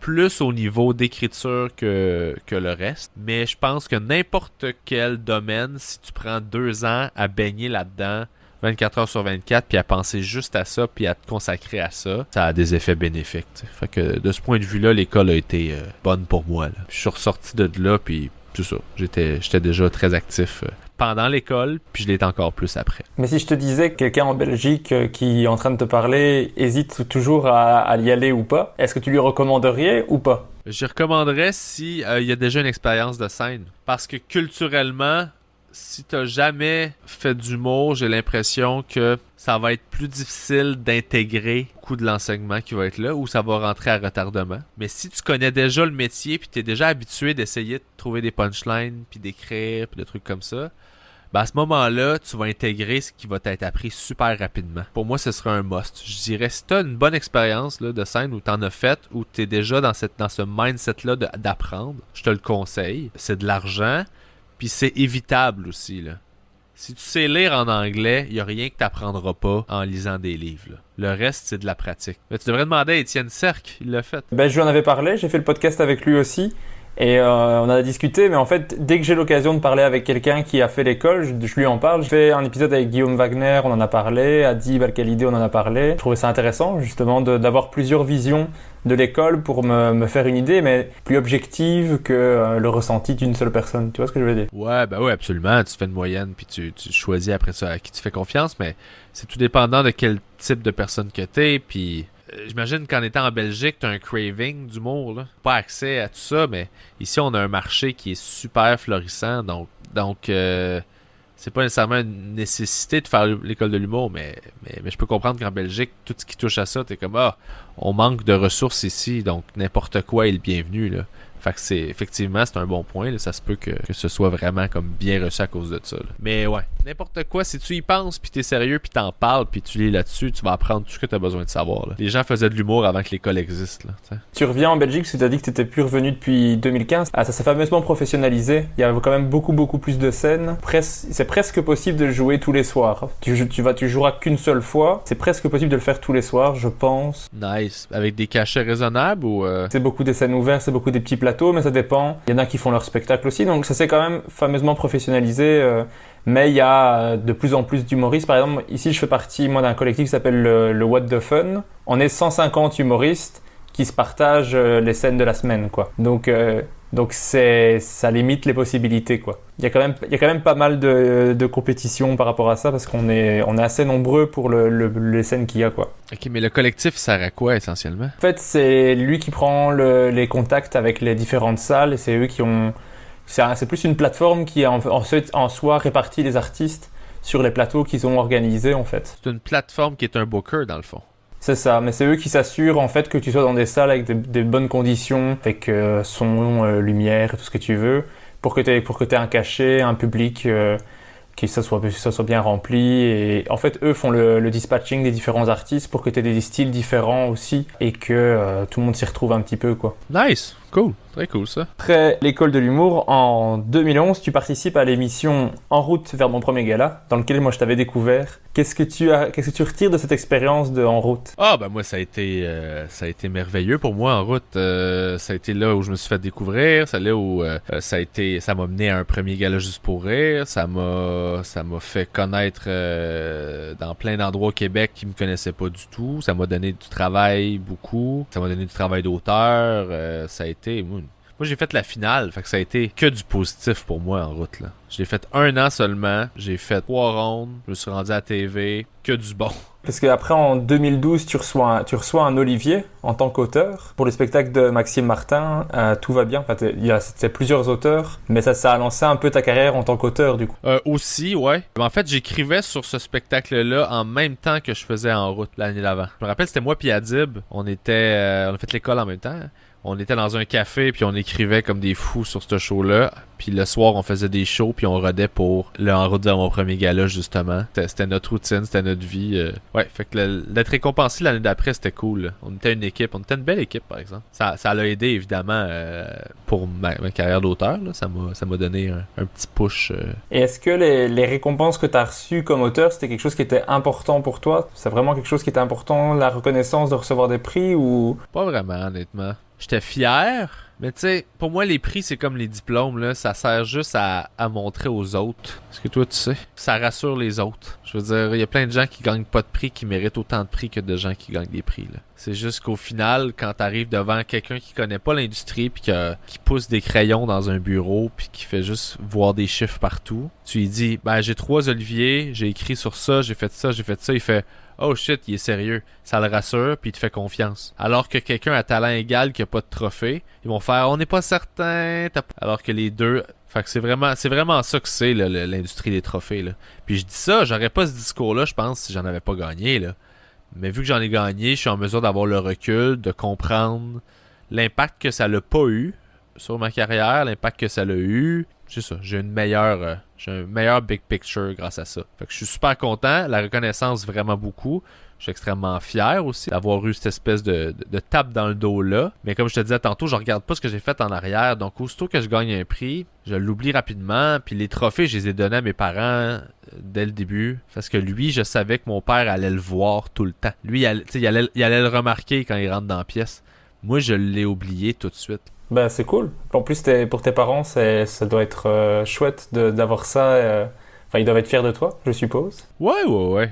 Ben oui, c'est cool. Ouais, mais tu sais, ça fait assez longtemps là, qu'ils comprennent que c'est ça ma vie. Ils comprennent que une carrière, c'est long. Ça dure longtemps. Il y a des hauts, il y a des bas. La vraie réussite d'une carrière, c'est de la faire durer. Là. Et toi, quand tu leur as dit que tu ferais l'humour, tes parents, ils étaient à fond avec toi ou non? C'était compliqué. Je lâchais une carrière en sciences. Là. Mon père, au début, il était pas sûr. Ça l'insécurisait beaucoup parce qu'il voulait juste que ça aille bien. T'sais. Il voulait que je gagne ma vie.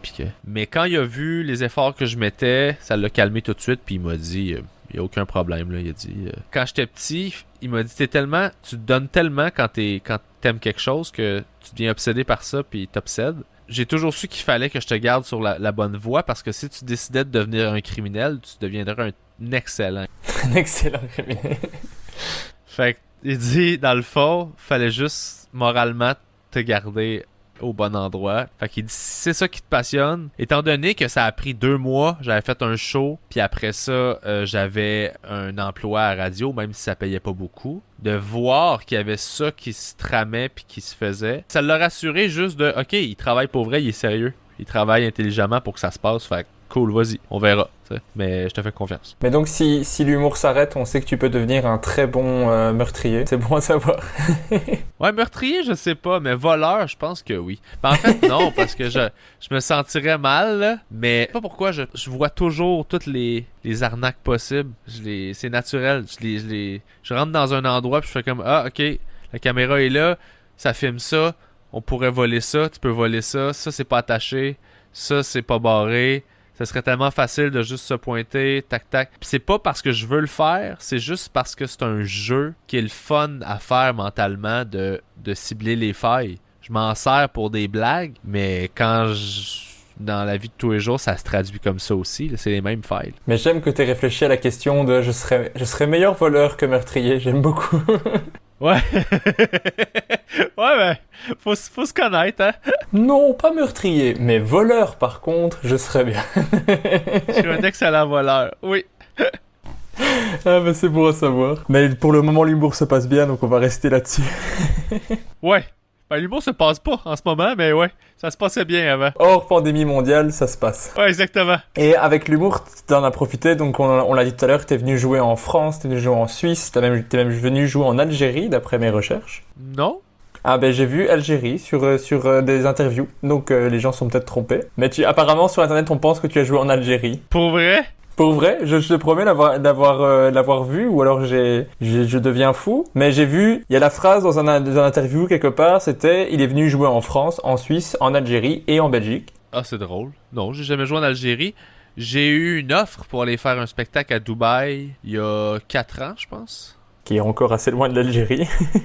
Ouais, c'est ça. Mais c'est le seul. C'est le point le plus proche. C'est ça. C'est le plus proche que j'aurais qui est à l'extérieur de la francophonie plus traditionnel, si on veut. Bah donc on retire l'Algérie. Est-ce que le public français, suisse et belge t'a bien reçu quand tu es venu jouer chez eux? Ça s'est toujours très bien passé. J'ai toujours besoin d'avoir 3-4 shows de rodage pour ajuster mon niveau de langage, mon vocabulaire, pour être certain que je passe pas à côté de certaines blagues. Mais sinon, honnêtement, ça s'est toujours super bien passé. Les Suisses sont plus froids, mais c'est culturel, là. C'est un public plus froid, là. C'est pas des gens chaleureux, c'est des gens plus discrets, plus réservés, là. Moi, c'est ce que j'avais identifié, puis que ce que les humoristes là-bas m'expliquaient aussi, là. Tu les as sentis plus froids qu'à Paris, par exemple? Ouais, Paris, ouais. Ouais, Paris, moi, je sais que ça a changé depuis, la scène a évolué, mais moi, j'arrivais avec des blagues. Tu sais, mon humour était encore beaucoup dans les textes. Donc, honnêtement, ça rit, là, dans le sens où c'est pas basé sur le jeu, tandis qu'il y a une tradition théâtrale beaucoup plus forte, là, à Paris, ce qui est de moins en moins vrai parce que le stand-up prend de plus en plus de place, mais c'était pas nécessairement le cas quand je suis venu jouer. Tu sais, je faisais des plateaux au Théâtre de 10 heures avec une effeuilleuse juste avant moi, puis après moi, il y avait un mime, là. Ok, oui. Moi, j'arrive, puis je fais des vannes, puis ils sont structurés, il y a un punchline, c'est clair, puis je veux dire, le monde riait, là. C'est une réaction spontanée que tu contrôles pas. Fait que s'ils comprennent ce que je dis, honnêtement, ils vont m'avoir. Puis il y avait le côté exotique du fait que je suis québécois. Je jouais là-dessus aussi. Je m'amusais à faire exprès pour qu'ils me comprennent pas. Pour juste les voir faire « Ah merde ». Puis après ça, je faisais un effort. Puis j'étais habitué de gérer aussi des publics plus difficiles. Donc, ça me faisait rire d'être baveux ou arrogant qu'eux autres parce que je sais qu'ils sont supposés à être un public difficile. Donc, dès le début, je rentrais puis je faisais comme, bah, vous avez pas ce pouvoir-là sur moi, là. Puis je les insultais puis ils riaient puis je faisais comme, bah, ça va être cool, là. Donc en fait, la solution pour que ça fonctionne à Paris, il faut insulter le public, c'est ça que tu dis? Faut juste leur montrer qu'ils ont moins de pouvoir sur toi qu'ils pensent qu'ils en ont. Le plus facile, ça restait en Belgique alors? Ouais, de loin. Vive la Belgique. Pourquoi vous êtes juste 8 millions? Vous êtes pas beaucoup, hein? On est 11 millions, je pense. Ouais, 11 millions, mais francophones, je crois que c'est 6. Ah, c'est ça. Je crois, mais je n'ai pas les chiffres exacts sous les yeux, je t'avoue. J'ai fait plus de recherches sur toi que sur la population belge. Ouais, mais ouais, les Belges, ouais, c'est mon public préféré. Ouais, ben, je comprends. On est assez chouette, hein. Donc toi, tu n'avais pas trouvé ça trop difficile au niveau de l'adaptation avec la langue quand t'es venu jouer en Europe? J'avais besoin juste d'identifier les mots-clés, les verbes, les trucs qui se comprennent pas, mais aussitôt que j'ai adapté ça, j'étais correct, là. T'as fait aussi le festival de Montreux, en Suisse. En Europe, c'est un gros truc. C'est un festival qui est assez bien connu, en tout cas dans le milieu de l'humour. Faire Montreux, c'est un peu un objectif pour beaucoup d'humoristes. S'il y en a un qui dit en Europe, en tout cas en Belgique, de ce que je sais, si quelqu'un me dit j'ai fait Montreux, je fais waouh, ah ouais, t'as atteint un certain palier en humour assez chouette à atteindre. Donc voilà, toi tu l'as atteint sans le savoir que c'était quelque chose à atteindre. Ils sont venus au Canada en fait. Ils ont fait un concours au Québec. Puis j'avais gagné ce concours-là en fait. J'avais fait une soirée d'humour, puis Rachid animait, Rachid Badouri, puis j'ai gagné dans le fond. Puis j'étais allé représenter le Canada. C'était cool pour vrai. Une grosse captation TV, j'avais pas de rodage. J'ai fait un show la veille sur lequel j'ai réussi à me greffer. Avec Greg Romano qui était là, puis j'avais réussi à faire, je peux-tu juste faire un spot, s'il te plaît, parce qu'il faut que je me mette en bouche un numéro que je fais demain, en sachant pas qu'est-ce que je dois changer comme mot de vocabulaire et tout ça. Donc j'ai eu une pratique, puis le lendemain j'ai fait, bon ben on va y aller, on va voir. Fait que c'était très cool, c'était un beau moment. Mais parce que j'ai été voir les commentaires du festival de Montreux pour voir un petit peu ce que les gens en pensaient. Il y a quand même quelques personnes qui disaient qu'ils comprenaient pas. Et j'étais là, mais enfin, on comprend tout ce qu'il dit, mais... Oh. Mais c'est toujours ça. Non, c'est des enfoirés, j'en ai rien à chier, là, ça. Je dois avoir, je sais pas, 300 000, 400 000 visionnements là-dessus, puis c'est juste des Européens qui m'insultent sur mon accent. Je veux dire, ça n'a aucune valeur, là. Je fais, bah, ça va. Puis ce qui est drôle de cette vidéo-là, c'est que les gens pensent que ça a mal été. Mais c'est juste parce que le son du public était pas dans le mix. Fait que les rires, on les entend pas sur l'enregistrement. Mais c'est quelque chose qui revient souvent dans les commentaires sur le festival de Montreux, que le public est pas bon ou alors que les gens rient pas. Et non, c'est pas le ressenti que tu as. Enfin, moi, je ressens pas comme ça, je comprends rarement, mais c'est vrai que c'est un truc qui revient souvent dans les commentaires, que quand je vais voir, les gens se plaignent beaucoup du public et je me dis, bah ça va, on les voit qui passent un bon moment quand même, tu vois ce que je veux dire? Ouais, mais c'est qu'on les entend quand on est dans la salle, mais d'un point de vue technique, production télévisuelle, ils mettent pas de micro sur le public, ce qui est une erreur, c'est complètement stupide. L'humour, c'est l'effet d'entraînement. Si tu mets pas les rires des autres, ben là, c'est contagieux, là, tout ça. Fait que, puis ça donne l'impression que l'humoriste en avant, ça fonctionne pas bien, alors que ça va super bien. Bah, si les responsables du Festival de Montreux écoutent ce podcast, vous savez ce qu'il vous reste à faire. Un bon micro dans le public et on va améliorer tout ça. On fait changer les choses dans ce podcast. Hein. C'est important. Ben oui. Que bien sûr, ce podcast a le pouvoir de faire changer tellement de choses dans le milieu de l'humour. Ben oui, moi j'y crois. Je crois en toi. Ça marche, c'est gentil.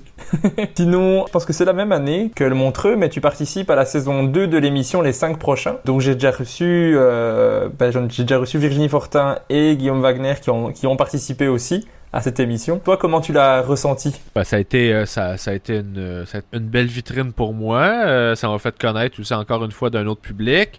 Puis d'être associé à ces noms-là, c'est toujours bon aussi. Fait que tu sais, ça l'a jeté un peu de lumière sur ce que je faisais. Puis c'était cool. Par contre, à ce niveau-là, c'est que c'était une télé-réalité plus qu'un documentaire, en fait. Là. Fait que nous imposait un casting qui était pas nécessairement exact. Puis on me forçait une personnalité que j'avais pas nécessairement. Le réalisateur qui s'était fait mettre ce projet-là entre les mains mais qu'il avait pas demandé là. Il avait eu 3 semaines avant le début, il savait pas j'étais qui et lui il avait décidé qu'il voulait me présenter comme un auteur qui veut faire de la scène. Puis j'étais comme non, je fais de la scène dans la vie, c'est ce que je fais. Ça donne que je prends des contrats d'écriture parce que ça m'aide à payer mon loyer, mais fait qu'il faisait tout pour me présenter sous cet angle-là, puis j'étais comme c'est pas vrai. C'est ça, c'est de la télé là. J'ai appris c'était quoi la télévision en faisant ça, disons-le. C'est pas ce que tu préfères. C'est dur de faire confiance en fait là. Le but c'est de donner un bon show, fait que les autres sont pas là pour ton image, ils sont là pour eux faire une émission avec toi. Fait que t'es responsable de protéger toi-même ton image dans ces cas-là. Mais donc, toi, tu as un peu les deux casquettes, humoriste et auteur. Tu penses que tu es meilleur sur scène ou en écriture? Ben, naturellement, il y en a un qui nourrit l'autre, là, tu sais. Fait que j'aurais tendance à dire que je suis peut-être meilleur en écriture. Parce que ce que je fais sur scène, c'est interpréter les textes que j'ai écrits, là. Mais si mes textes sont bons, ça me rend meilleur sur scène.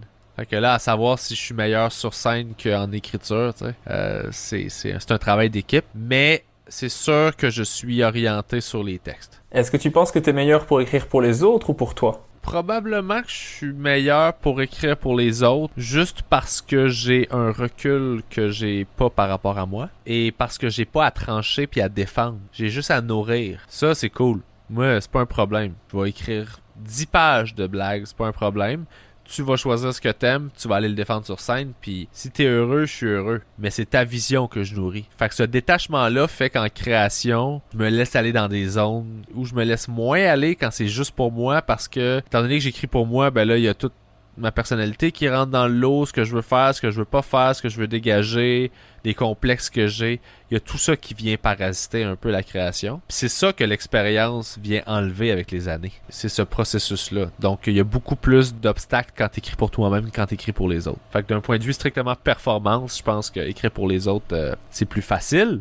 Ça sort plus rapidement. Mais d'un point de vue qualité puis d'exprimer la vision que je veux exprimer avec l'humour, ben c'est nécessairement avec moi que ça se passe plus, là. Parce que je suis l'outil qui l'écrit, je suis la personne qui le diffuse, fait que j'incarne cette vision-là plutôt que de nourrir la vision de quelqu'un d'autre. Ben moi, j'ai jamais écrit pour quelqu'un d'autre, donc je sais même pas si j'en suis capable spécialement. Je suis sûr que oui. Ben peut-être, je n'ai jamais essayé. Peut-être un jour, je le ferai, on ne sait jamais. Ben c'est pratique pour gagner sa vie au début, là. Ouais, en 2016, tu présentes ton premier 60 minutes qui s'appelle PB en théorie? Ouais. Ok, ça va. Mes recherches sont bonnes parce que depuis l'Algérie, j'ai peur. Ah, pas de stress.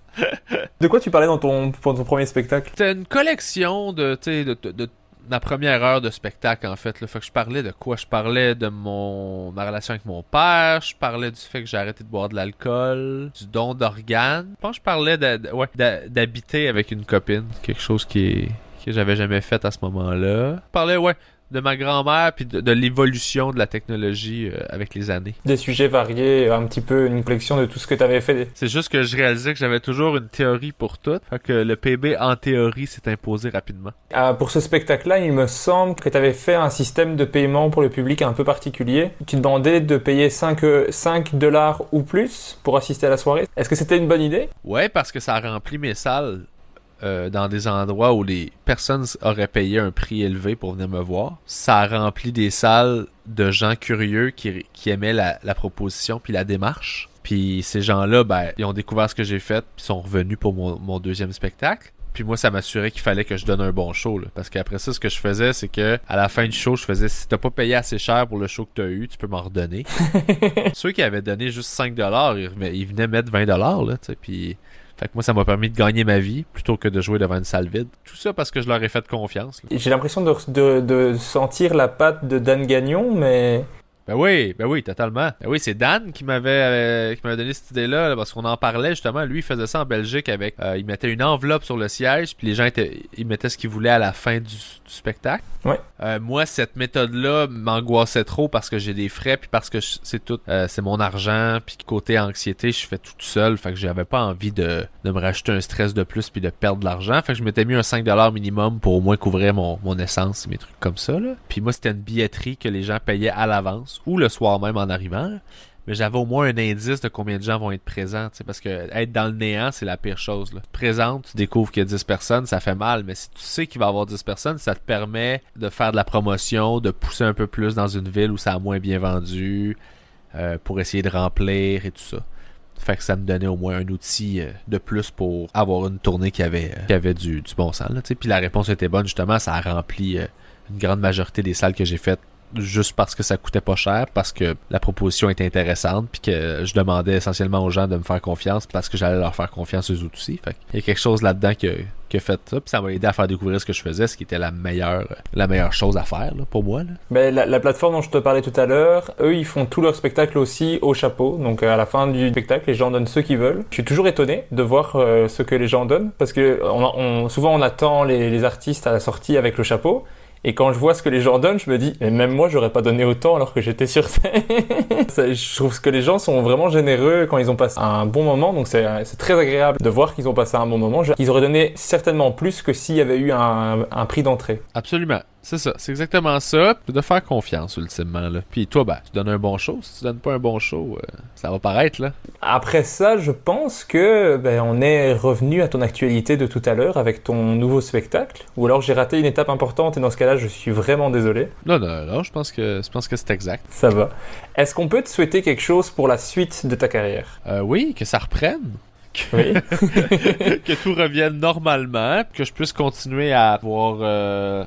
des gens qui s'intéressent à ce que je fais puis à ce que j'essaie de faire puis qui supportent ma démarche en fait. Elle est pas compliquée là, ma démarche là, c'est j'ai des idées puis je cherche à avoir les moyens d'accomplir ces visions-là. Donc, c'est pour ça que je passe à travers le sociofinancement, que je fais confiance au monde, que j'essaie de faire les choses différemment comme un modèle de billetterie, ce genre de trucs-là, parce que ça rend les choses plus intéressantes pour moi d'essayer de briser ce qui se fait déjà. Puis ça rend ça plus le fun, parce que la business, je trouve qu'elle est rendue prévisible. Tout le monde a les mains dans les spectacles, puis c'est rendu que c'est toujours l'artiste au final qui fait le moins d'argent, alors que c'est la matière première de tout ça. Fait que j'étais un peu tanné de voir que t'es bâti une grosse structure lourde, qu'on repasse la facture aux spectateurs. Donc, ils payent cher pour un spectacle, alors que l'artiste fait pas beaucoup d'argent lui-même de son côté. Cet argent-là, il s'en va quelque part. Là. C'est ça que j'essaie de casser en essayant des modèles alternatifs comme je le fais. C'est pas parce que j'ai pas accès à ce modèle-là, parce que j'ai les deux pieds dedans. Je suis signé avec une des plus grosses boîtes d'humour dans le monde. Là. J'étais avec Juste pour rire. C'est juste que en attendant d'ouvrir cette machine-là, si je choisis de le faire éventuellement puis qu'ils sont d'accord, je préfère faire les choses de mon bord puis justement explorer là-dedans, comprendre la réalité du milieu, comprendre comment ça marche, contrôler tout en allant de la billetterie jusqu'à gérer l'éclairage puis un enregistrement de captation. Je trouve que ça me rend meilleur à tous les niveaux. Ça fait que je suis meilleur pour travailler en équipe. Quand j'arrive sur le terrain, je comprends le travail de tout le monde, puis je peux aider tout le monde à faire son travail dans les meilleures conditions possibles. Puis ceux qui en bénéficient au final, c'est le public, parce que ça leur donne des meilleurs shows dans des meilleures conditions. Ils n'ont pas payé trop cher. Ils ont payé un prix qui est raisonnable. Moi, j'ai fait un cachet qui est raisonnable aussi. Puis ça me permet juste de durer. Quelqu'un qui paye 50$ pour venir me voir, il va venir me voir une fois. Là. Mais la prochaine fois que je passe dans sa ville, il va faire « Ah, je vais pas repayer 50, c'est cher. » Mais si cette personne-là, moi j'ai l'intention de faire un nouveau show aux 2-3 ans, si c'est le billet il est 25, là, il va venir me voir à chaque fois. Là, parce qu'il sent que je le respecte, parce qu'il sait que je n'offrirai pas le même matériel, parce qu'il sait qu'il y en a pour son argent. Tout ça, tu sais.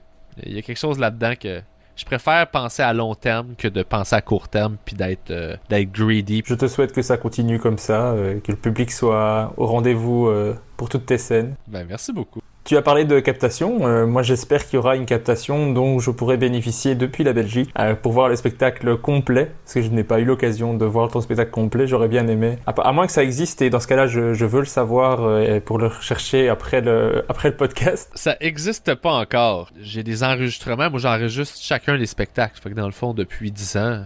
Chacun de mes shows est enregistré en audio. Ça, c'est l'audio. Pour ce qui est de la vidéo, ben là, faut que tu captes. Là. Fait que là, je suis rendu à cette étape-là avec Ma thérapeute est morte. Je pense que la tournée achève, ne serait-ce que parce que artistiquement, j'ai besoin de passer à d'autres choses. Même si c'est peut-être pas la meilleure décision comptable, je risque de capter éventuellement le show. Faut que je trouve comment le faire, faut que je trouve où le faire. En ce moment, c'est compliqué. Je sais pas le diffuser de quelle façon. Je suis en train de jouer avec les formats. J'ai des idées en ce moment de comment je vais présenter ce matériel-là pour qu'il puisse exister sur Internet. Parce que je suis plus sûr que le modèle sortir un 1 heure de one-man show, c'est encore pertinent à ce jour. Je pense à l'ère d'Internet et tout ça, je pense qu'il faut revoir la façon dont on diffuse le stand-up. De venir voir un show qui dure 1 heure, c'est correct. Mais quand tu le consommes, je tendance à m'en aller vers l'école de pensée de Andrew Schultz. C'est un humoriste américain qui sort des clips tout le temps. Puis je commence à me dire que c'est peut-être plus ça l'avenir, en fait. Moi, pas du tout. Là, sur le coup, j'adore voir des spectacles complets. Je vois que des clips, que des parties. Je suis frustré je veux en voir plus à chaque fois. Et le spectacle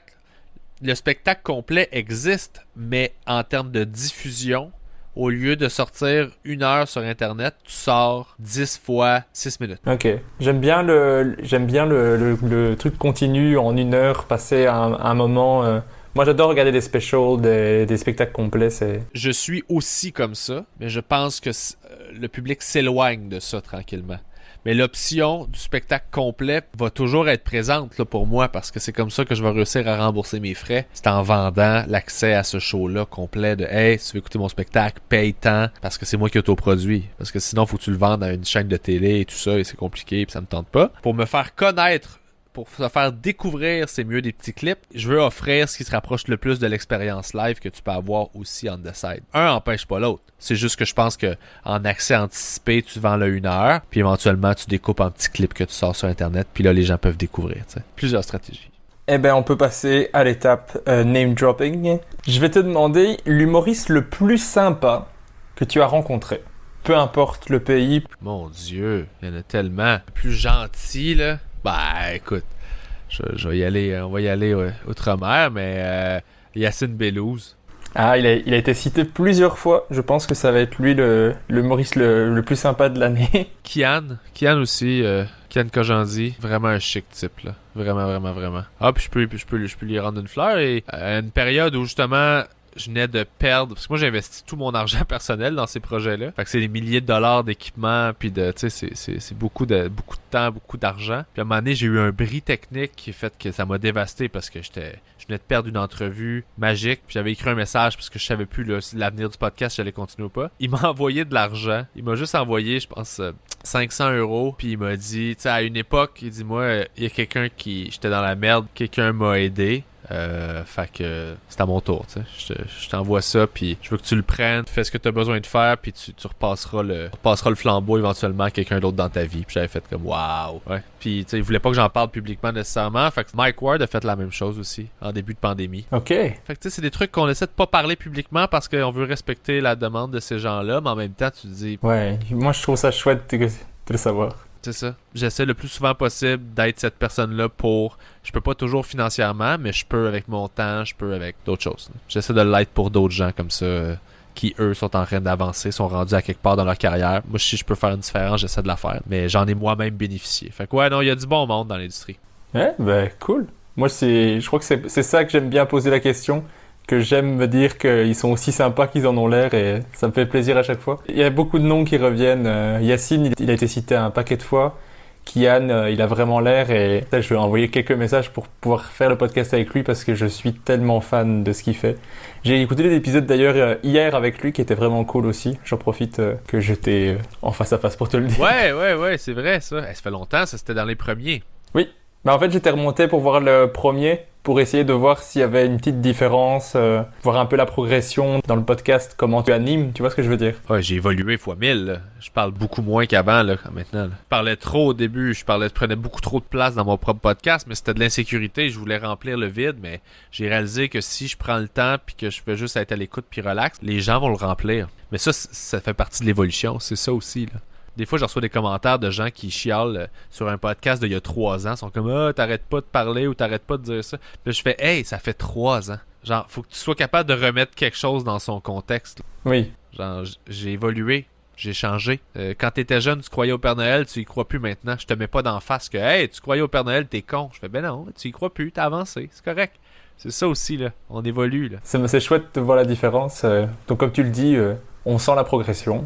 Donc, félicitations. Ouais, j'imagine. Comme je te dis, je regarde jamais en arrière. Fait que je me doute que oui. Moi, je vais me regarder il y a 2 semaines puis je vais me trouver mauvais. Tu sais, c'est ça. J'essaie de pas jouer à ça trop parce que sinon, ça devient de la flagellation plutôt que de l'amélioration. Là. Ça devient juste je suis de la merde puis j'ai plus le goût de voir que j'ai déjà été aussi mauvais. Pis, ça sert à rien, ça. Ça fait pas avancer. Là. Mais moi, dans le podcast, je suis un gros fan du compliment. Du coup, ton podcast est chouette à écouter. Merci pour ton podcast. J'en profite. Ben, merci beaucoup. J'apprécie énormément. Merci. Ben, tu comprends? Ça, c'est quelque chose qui me fait plaisir. De savoir que j'ai un collègue en Belgique qui écoute mon podcast. Moi, ça me touche parce que ça veut dire que il se rend. Il y a quelqu'un qui nous écoute, le Carré de Sable, qui est en Finlande. Une fille qui habite à Helsinki. Puis elle a dit, c'est le seul contact qui me reste avec le Québec. Il y a plein de gens comme ça qui m'écrivent d'un peu partout dans le monde. Puis je trouve ça merveilleux de... C'est un privilège là, d'avoir accès à ça.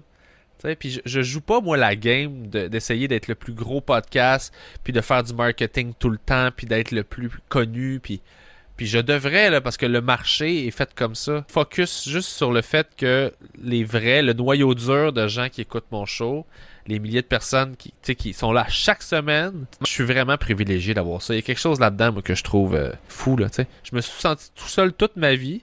J'ai toujours été ce type de personne-là qui se sent seul, même quand il est entouré de monde. Puis là, ben, grâce au fait que je fais juste être moi-même, il y a plein de gens comme moi qui sont venus se coller à ça. Puis on finit par se retrouver, puis à être un gros groupe de gens qui ont plein de similitudes. Non seulement les gens m'écrivent « Ah, c'est le fun, je me sens pas tout seul avec votre show. » Je fais « Moi non plus, je me sens pas tout seul parce que vous êtes là. » C'est ça, on s'est juste trouvé. C'est comme ça que je le vois.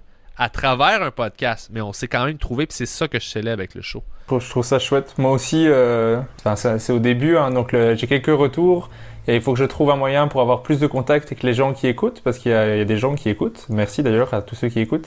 J'ai 1% au Sri Lanka, merci à lui d'écouter, la personne qui est au Sri Lanka d'écouter. Vous êtes peut-être plusieurs au Sri Lanka, peut-être que je suis un gros buzz pour le moment chez tous les Sri Lankais. Faudrait que tu fasses une tournée au Sri Lanka, ce serait malade. Ce serait malade à fond.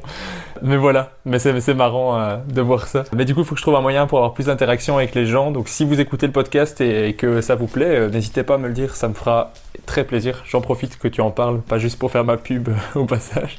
Ben oui, puis prends les commentaires, prends les critiques, prends les questions. Tu sais, ultimement, moi je me disais tout le temps, ben je le fais pour moi, mais je le fais vraiment pour que les gens qui écoutent soient heureux, puis aient vraiment envie de l'écouter, puis aient hâte d'écouter le prochain épisode. Fait que c'est important pour moi de tâter le pouls. Je veux savoir qu'est-ce qui vous passionne, qu'est-ce qui vous fait triper. Parce que si je sais que vous tripez sur ça ou sur ça, ben je vais essayer de vous le donner, tu sais, parce que moi aussi je veux que vous tripiez. Puis de toute façon, moi je vais avoir du fun à le faire. Fait que c'est un gros travail d'équipe, même si c'est moi qui fais la majorité de la job. Mais toi, tout ce que t'as à faire, c'est me dire, t'aimes-tu ça, t'aimes pas ça, qu'est-ce qui te plaît, qu'est-ce qui te plaît pas, puis on s'en va par là, tu sais. Je suis tout à fait d'accord avec ce que tu viens de dire. Je passe à ma question suivante parce que j'ai tendance à digresser et après, ce podcast va durer 4 heures. On va encore me dire, ton podcast est trop long. Je sais pas si toi, c'est un commentaire qu'on te fait. On me le fait plus. Les gens aimaient ça au début, mais avec le temps, il y a tellement de podcasts qui sont sortis que c'est devenu un désavantage. Fait qu'à cette heure, j'essaie de me limiter à maximum 1h30. Quand je suis capable de faire en bas d'1 heure, c'est cool aussi. Parce que de toute façon, les gens ont plus le temps puis ils ont tellement de shows à écouter. C'est marrant parce que moi, j'adore ça quand c'est en longueur. Moi aussi, mais ça dépend à qui, ça dépend quoi, ça dépend avec quel invité, tu sais, c'est ça, là. On verra si les gens te trouvent trop long dans l'épisode ou pas. Écrivez-le. Écrivez-le. Ah, il est beaucoup trop long, ce Pierre Bruno. Beaucoup trop long, ce gars-là est intéressant, maximum 1 heure. J'ai tenu 1h02, mais pas 1 minute de plus, je suis désolé. Non. L'humoriste qui t'inspire ou qui t'a inspiré le plus? Doug Stanhope, de loin. Celui qui t'a donné envie de monter sur scène? Je le sais même pas, honnêtement. Celui qui m'a donné envie de monter sur scène, là. Peut-être Louis-José Hood, étant donné que c'est le premier que j'ai vu live. Mais sinon, Martin Petit, Mike Ward. Je sais vraiment pas quoi répondre à ça. Je pense pas que c'est quelqu'un qui m'a donné le goût de monter sur scène, en fait. C'était un mal de vivre que j'avais besoin juste d'aller combattre. Fait que j'écrivais des jokes en dépression, puis j'ai fait mon premier show. C'est comme ça que j'ai écrit mon premier 5 minutes. C'était entre minuit et 6 heures du matin, en buvant de la bière parce que je venais de lâcher l'université, puis j'étais déprimé, puis je savais pas quoi faire de ma vie. Mes premières blagues sont nées là. Sont nées en réaction à cet état de merde-là dans lequel j'étais. Puis c'est ça que je voulais combattre. Fait que c'est plus ça qui a fait que je suis monté sur scène que quelqu'un que j'ai vu, en fait. Qu'une personne en particulier. Et ben tu vois, rien que pour ça, je suis content de faire des podcasts plus longs, parce que sinon j'aurais pas eu cette info de fin, tu vois. J'aime bien ça. Un humoriste qui t'a surpris dernièrement, une découverte récente. Quand je dis récente, ça peut être de cette année, hein, par exemple. Un humoriste que je connaissais pas. Que tu connaissais pas, ou alors que tu connaissais, mais que tu savais pas que c'était si bon que ça. Qui t'a vraiment surpris, tu t'es dit, waouh, il a progressé énormément, ou il a un niveau auquel je m'attendais pas. Ça peut-être aux États-Unis. J'essaie de réfléchir à qui j'ai vu, honnêtement. J'étais dans un loop où j'étais tellement occupé par mes trucs, étant donné que je travaille autant devant que derrière la scène, que consommais plus tant que ça d'humour, plus assez. Ben, je vais juste lancer une fleur à un gars que j'aime beaucoup, mais c'est pas nécessairement surpris, mais c'est un gars qui me fait rire, que Julien Chidiac, c'est un de mes amis, un collègue que j'aime beaucoup, qui me fait beaucoup rire dans la vie. C'est un gars qui me fait juste énormément rire, puis j'aime tout de ce gars-là. Son personnage, sa façon de réfléchir, son manque de jugement. Alors des fois il fait des vannes puis il sait même pas que ça se dit pas, puis c'est comme mais c'est les meilleurs parce que c'est des comme mon dieu, j'en reviens pas qu'il a dit ça, il a pris un risque, tu sais, il y a tout ça, puis lui c'est juste parce qu'il trouve ça drôle. Je trouve ça beau, ça. Ok, mais je vais aller découvrir ça. Moi c'est la raison pour laquelle j'aime l'interview name dropping, c'est juste pour découvrir d'autres artistes. Ouais, je crois que c'est la raison pour laquelle je fais ça, parce que j'adore en découvrir d'autres. Des fois même si c'est pas pour autant que c'est quelqu'un que je vais écouter beaucoup, mais des fois il y a une pépite, une blague que je vais garder pendant un moment, et j'adore ça. Ouais. Il y a une humoriste que j'ai découvert que j'aime bien, c'est Theo Von. Theo Von, il y a un podcast puis il fait de la scène, là, mais j'aime beaucoup son énergie. J'aime beaucoup sa vibe à ce gars-là. Eh ben encore un que je vais pouvoir découvrir. Magnifique. Est-ce qu'il y a un spectacle que tu recommandes à tout le monde? C'est le spectacle que tu recommanderais le plus? No Refunds de Doug Stanhope. C'est un excellent show. Écoute, Doug, là, je l'aime tellement. À un moment donné, lors d'un passage, en 2013, je pense, j'étais venu écrire pour Anne Romanov en 2012. Je l'accompagnais en tournée. Dans le fond, j'étais venu passer 2 semaines en France, puis je partais avec elle en tournée, puis j'écrivais des blagues en écoutant le spectacle. À ce moment-là, Doug avait sorti un spectacle qui s'appelait Burning the Bridges to Nowhere, live à, je pense que c'était à, je me rappelle plus si c'est celui-là ou l'autre, Before Turning the Gun on Himself, mais il était pas disponible au Canada. Il n'y avait pas moyen de le commander ou de l'importer, puis tout ça. Fait qu'il a fallu que je profite du fait que à l'avance, je savais que j'allais être à Paris pour commander le truc d'Angleterre pour que ça vienne à Paris, pour pouvoir le récupérer puis repartir au Canada avec, là. Ok, mais il le fallait, quoi. Ouais, je le voulais vraiment, puis il était pas disponible dans ma région, là. C'était à ce moment-là, il y avait encore plein de problèmes comme ça, de shipping, puis de non, il se vend pas au Canada, il se vend juste là, puis c'était avant là, que tout ça se démocratise puis qu'il y ait le streaming et tout. Je vais aller écouter ça. Je vais te demander maintenant de choisir entre 2 humoristes. Tu me dis seulement celui qui te fait rire le plus entre les deux. C'est absolument subjectif, donc on peut pas t'en vouloir, normalement. Si on t'en veut, je suis vraiment désolé d'avoir foutu la merde. Premier choix entre Louis C.K. et George Carlin. Le plus rire, c'est Louis C.K., mais le meilleur des deux, c'est Carlin. Deuxième choix entre Billy Hicks et Bill Burr. Bill Burr, de loin. Entre Kian Kojandi et Yacine Bellous. Oh! J'aime les deux d'un amour sincère et profond. Mais qui te fait le plus rire sur scène? Kian. Ok. Les deux sont drôles. J'aime beaucoup la façon que Yacine a de partir sur une bulle puis d'assumer son truc. Puis il est parti pour 5 minutes là, dans son image, dans sa parenthèse. Là. Il lâche jamais le morceau. Il y a quelque chose que j'aime beaucoup là-dedans. Et j'aime à côté, j'adore la sensibilité de Kian dans les sujets qu'il aborde, la façon dont il les aborde. Fait que tout ça. Fait que je trouve les deux drôles, là, mais fallait choisir. Fait que... Ben, j'en profite pour le dire parce que je crois que je le dis à chaque podcast ou presque, mais je continue à insister. Le spectacle de Kian Kojandi est sur YouTube au complet, Pulsion, et c'est un chef-d'œuvre, c'est magnifique. Allez le voir, c'est le spectacle que moi, je recommande le plus. Je l'ai vu roder ce show-là à ZooFest. Quand on s'est vu à Montréal un été il y a quelques années, puis il venait amorcer le travail de ça. Il venait faire les premiers rodages. Là. Fait que c'était cool. C'était le fun de voir le début du show. C'était le fun. C'était une belle petite salle. Moi, je vais voir le prochain normalement en décembre, si ça ne s'annule pas. Donc, j'espère que ça ne s'annulera pas. Si le Covid m'empêche de faire ça, je vais vraiment être dégoûté. Ça a annulé mes vacances, je peux vivre avec, mais le spectacle de Kian, je vais vraiment être dégoûté. On s'est rencontrés au Kings, moi pis Kian. Ok. Dans un late show au Kings of Comedy, j'étais malade. Genre, j'avais une grippe. Première fois de ma vie que j'ai eu une vraie grippe, là. Une vraie grippe musculaire, là. Vous en parlez dans le podcast avec Kian. Puis on a fait un show ensemble de blagues salaces et un late night vraiment nasty. Là. C'était le fun. Cool. Choix suivant, on part un petit peu sur de l'absurde entre Jean-Thomas Jobin et Yannick de Martino. Oh God! Yannick. Entre Maxime Martin et Martin Matt. Ah! Maxime Martin. Moi, je choisis Martin Matt, comme ça, les deux ont été sélectionnés. Ouais, Martin Matt, son ego va être protégé. Entre Dan Gagnon et Thomas Wiesel. Thomas Wiesel, là. Mais Dan, c'est parce que je sais que je passe mon temps à l'écœurer que c'était un humoriste juste en Belgique.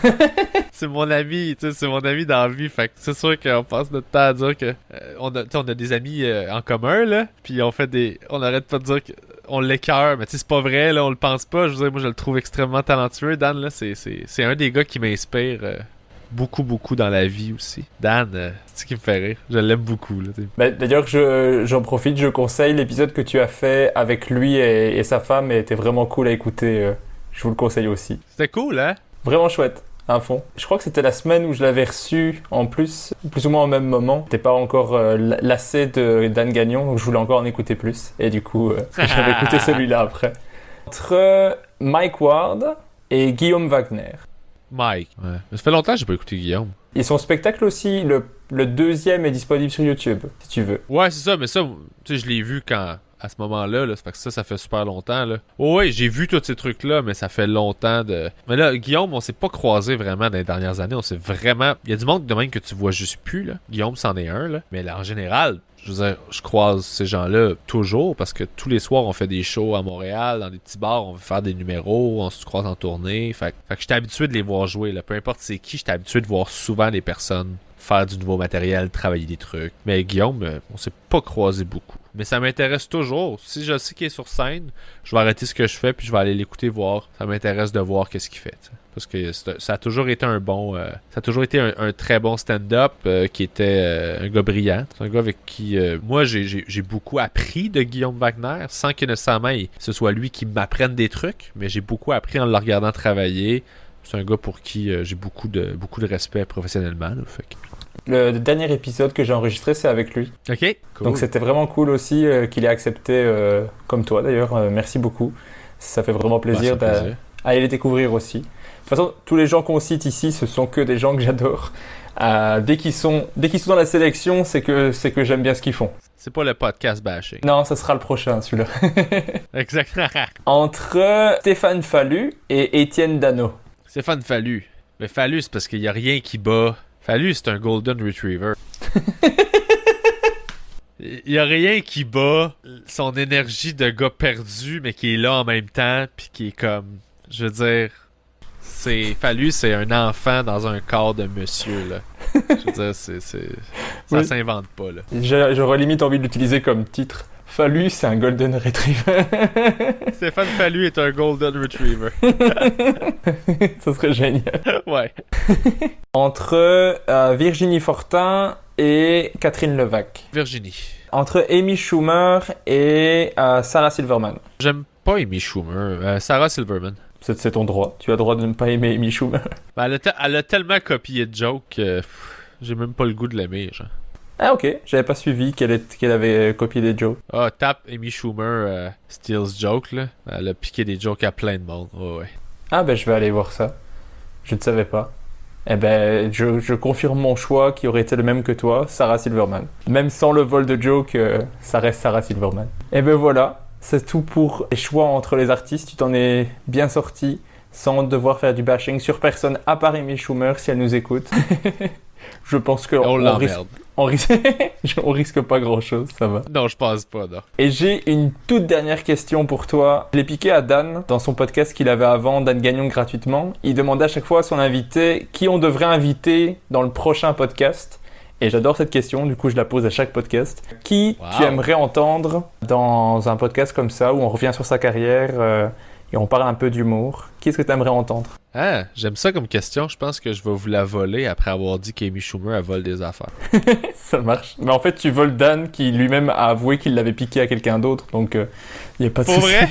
Ben, ça, c'est quand même comique, honnêtement. Il y a quelque chose qui me fait rire là-dedans. Que genre, c'est juste une chaîne de vol assumée, ça me fait rire. Là. Qui tu devrais inviter dans le prochain épisode? Qu'est-ce que tu aimerais entendre, français, québécois, suisse? De toute façon, j'envoie des messages à plein de gens que j'aime ce qu'ils font.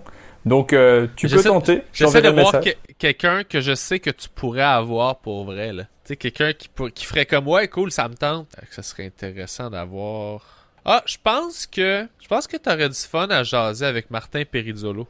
Ok, ça serait cool. Sinon, Joe Guérin. Lui, je ne vois pas par contre. Encore une fois, je peux aller découvrir. Un humoriste que j'aime beaucoup, beaucoup, beaucoup. Il fait la majeure partie de mes premières parties. Hein. C'est un gars éclaté, qui est dans le plaisir tout le temps, qui est style un peu absurde. Je l'aime beaucoup. Vraiment, vraiment beaucoup. Tu peux aller checker ce qu'il a fait sur Internet. Il a fait aussi une série web qui s'appelle Joe le Mécano, qui est très drôle, qui est très goofy, il détruit des voitures en essayant de les réparer. Puis un peu à la Eric Andre, là, si tu connais. Ok, ouais, je vois, ouais. Qui est plus absurde. Il est dans cette vibe-là là, de déstabilisant, puis c'est vraiment le fun. Ah ben, je vais aller voir ça. Ben, c'est cool, c'est nickel. Comme ça, j'ai plein d'artistes à aller voir. Martin, je vois. J'ai pas vu énormément, mais ça peut m'encourager à aller fouiller un peu Internet. Corinne Côté ou Nive ou Eddie King. Aussi, oui. Il y a du monde au Québec qu'on peut contacter quand même. Ben oui, c'est tous des chums, là. C'est pas compliqué, là, honnêtement. Là. T'envoies des messages, ils vont tous te répondre. Mais pour le moment, c'est les Québécois qui répondent le plus. J'ai contacté des Français que j'aimais beaucoup. Pour le moment, c'est les Québécois qui répondent le plus. Mais donc, c'est cool. C'est cool. Merci le Québec. Donc, si les Français nous écoutent, répondez-moi aussi. Ce serait gentil. Ouais, c'est ça. Il y a quelque chose, on dirait, chez les Français, là, de... Il y a encore cette culture de hiérarchie-là, cette espèce de je suis trop important pour ça, je suis trop... tu sais, de se laisser désirer. Il y a quelque chose là-dedans qui m'a toujours agacé dans la façon dont la business était structurée là-bas. Alors qu'ici, c'est un écosystème, tout le monde a besoin de tout le monde. Fait que naturellement, il y a un respect qui s'installe de... Tu sais, tu es généreux envers les autres sont généreux envers toi, on s'entraide. Il y a une compétition naturellement, mais pas malsaine. Le marché nous met en compétition de toute façon. Fait en attendant, on peut quand même juste s'aider, puis se nourrir, puis s'entraider, puis se pousser. Fait j'ai l'impression qu'on étend ça à d'autres, cette philosophie-là à d'autres marchés, là, rendu là. Bah, pour le moment, je suis d'accord avec toi dans le sens où c'est les Québécois qui me répondent et je suis super content qu'ils le fassent. On verra. Si ça tombe, les 100 prochains épisodes sont avec des humoristes français et j'en serais ravi parce qu'il y a des très bons talents en France également. Ouais, vraiment beaucoup. Il y en a plein, là. Franchement, il y en a plein. Mais du coup, c'est chouette de les faire découvrir et de découvrir de nouveaux noms comme ceux que tu m'as donnés. Je vais d'office aller chercher tout ça. C'est ce que j'adore faire. Geek out. À fond. Ah ben voilà. Merci beaucoup d'avoir participé au podcast. Merci d'avoir pris le temps de répondre à tout ça. Merci beaucoup. Ça a été un plaisir. Plaisir partagé. J'espère qu'on va se croiser sur une scène, là. Je vais essayer d'organiser... dès que c'est possible d'organiser un passage en Europe, là. Fait que je vais voir comment je fais ça. Il me reste encore un paquet de contacts, là. Je vais mettre sur le téléphone puis je vais essayer d'appeler du monde pour venir jouer. Ouais, ce serait cool, puis on se croisera sur un plateau à ce moment-là. Sinon, si tu viens à Montréal, tu m'écris puis on t'arrange des shows avec plaisir, là. Ouh. Ça, c'est tout le temps ça. Ça, c'est l'affaire que je trouve le plus beau en humour, c'est de s'entraider, de « Hey, je connais pas les gens, je connais pas le milieu, tu peux-tu juste me diriger sur à qui je parle, quel show je peux booker, puis de s'entraider comme ça, là. » Parce qu'on fait ça mutuellement. Quand moi, j'arrive chez toi, tu m'aides à avoir des shows. Quand toi, tu viens chez moi, je t'aide à avoir des shows. Puis ça fait que, justement, on s'entraide, là. Ça coûte rien. Avec grand plaisir. Ben, je t'aiderai autant que je peux, mais je t'avoue pas avoir encore beaucoup de relations. Je vais demander à Dan Gagnon d'abord. T'as juste à me dire, parle à cette personne-là. De toute façon, il faut que je parle à Fanny Ruet, là. Elle est en train d'exploser, elle, là. Oui. C'est ce que je comprends, là. Oui, j'ai eu la chance de l'avoir dans le podcast aussi et de voir son spectacle complet. Bon anniversaire Jean, qui est incroyable, que je vous conseille à tous. Ouais, non, cette fille-là a une progression assez fulgurante. Je trouve ça très, très cool à voir aller. Je l'ai rencontrée à Montréal brièvement. Là, j'étais dans un état, j'étais vraiment fatigué, puis elle aussi. Puis, fait qu'on n'a pas eu le temps vraiment de le connecter comme il faut, mais je l'apprécie beaucoup, beaucoup. Je trouve ça très beau de voir à quel point ça avance bien. Ben, c'est grâce à elle que j'ai découvert ton podcast. Et si tu veux, je sais pas si tu es au courant, mais tu l'es peut-être aussi, mais elle a un podcast aussi qui s'appelle Les gens qui doutent. Ouais! Qui est vraiment cool aussi, que je te conseille si tu l'as pas déjà écouté. Ouais. Ben, je vais mettre ça dans ma liste avec plaisir, c'est sûr et certain. L'avant-dernier épisode, elle a reçu Thomas Wiesel, si tu veux aller écouter. Il est vraiment, vraiment cool l'épisode. Elle l'a reçu 2 fois. Ben, Tom, c'est toujours un bon invité, là. Franchement, il était top. Merci beaucoup. Ben, merci beaucoup. Ça a été un plaisir. Ben, vraiment, merci encore à toi. Je suis trop content. À la prochaine.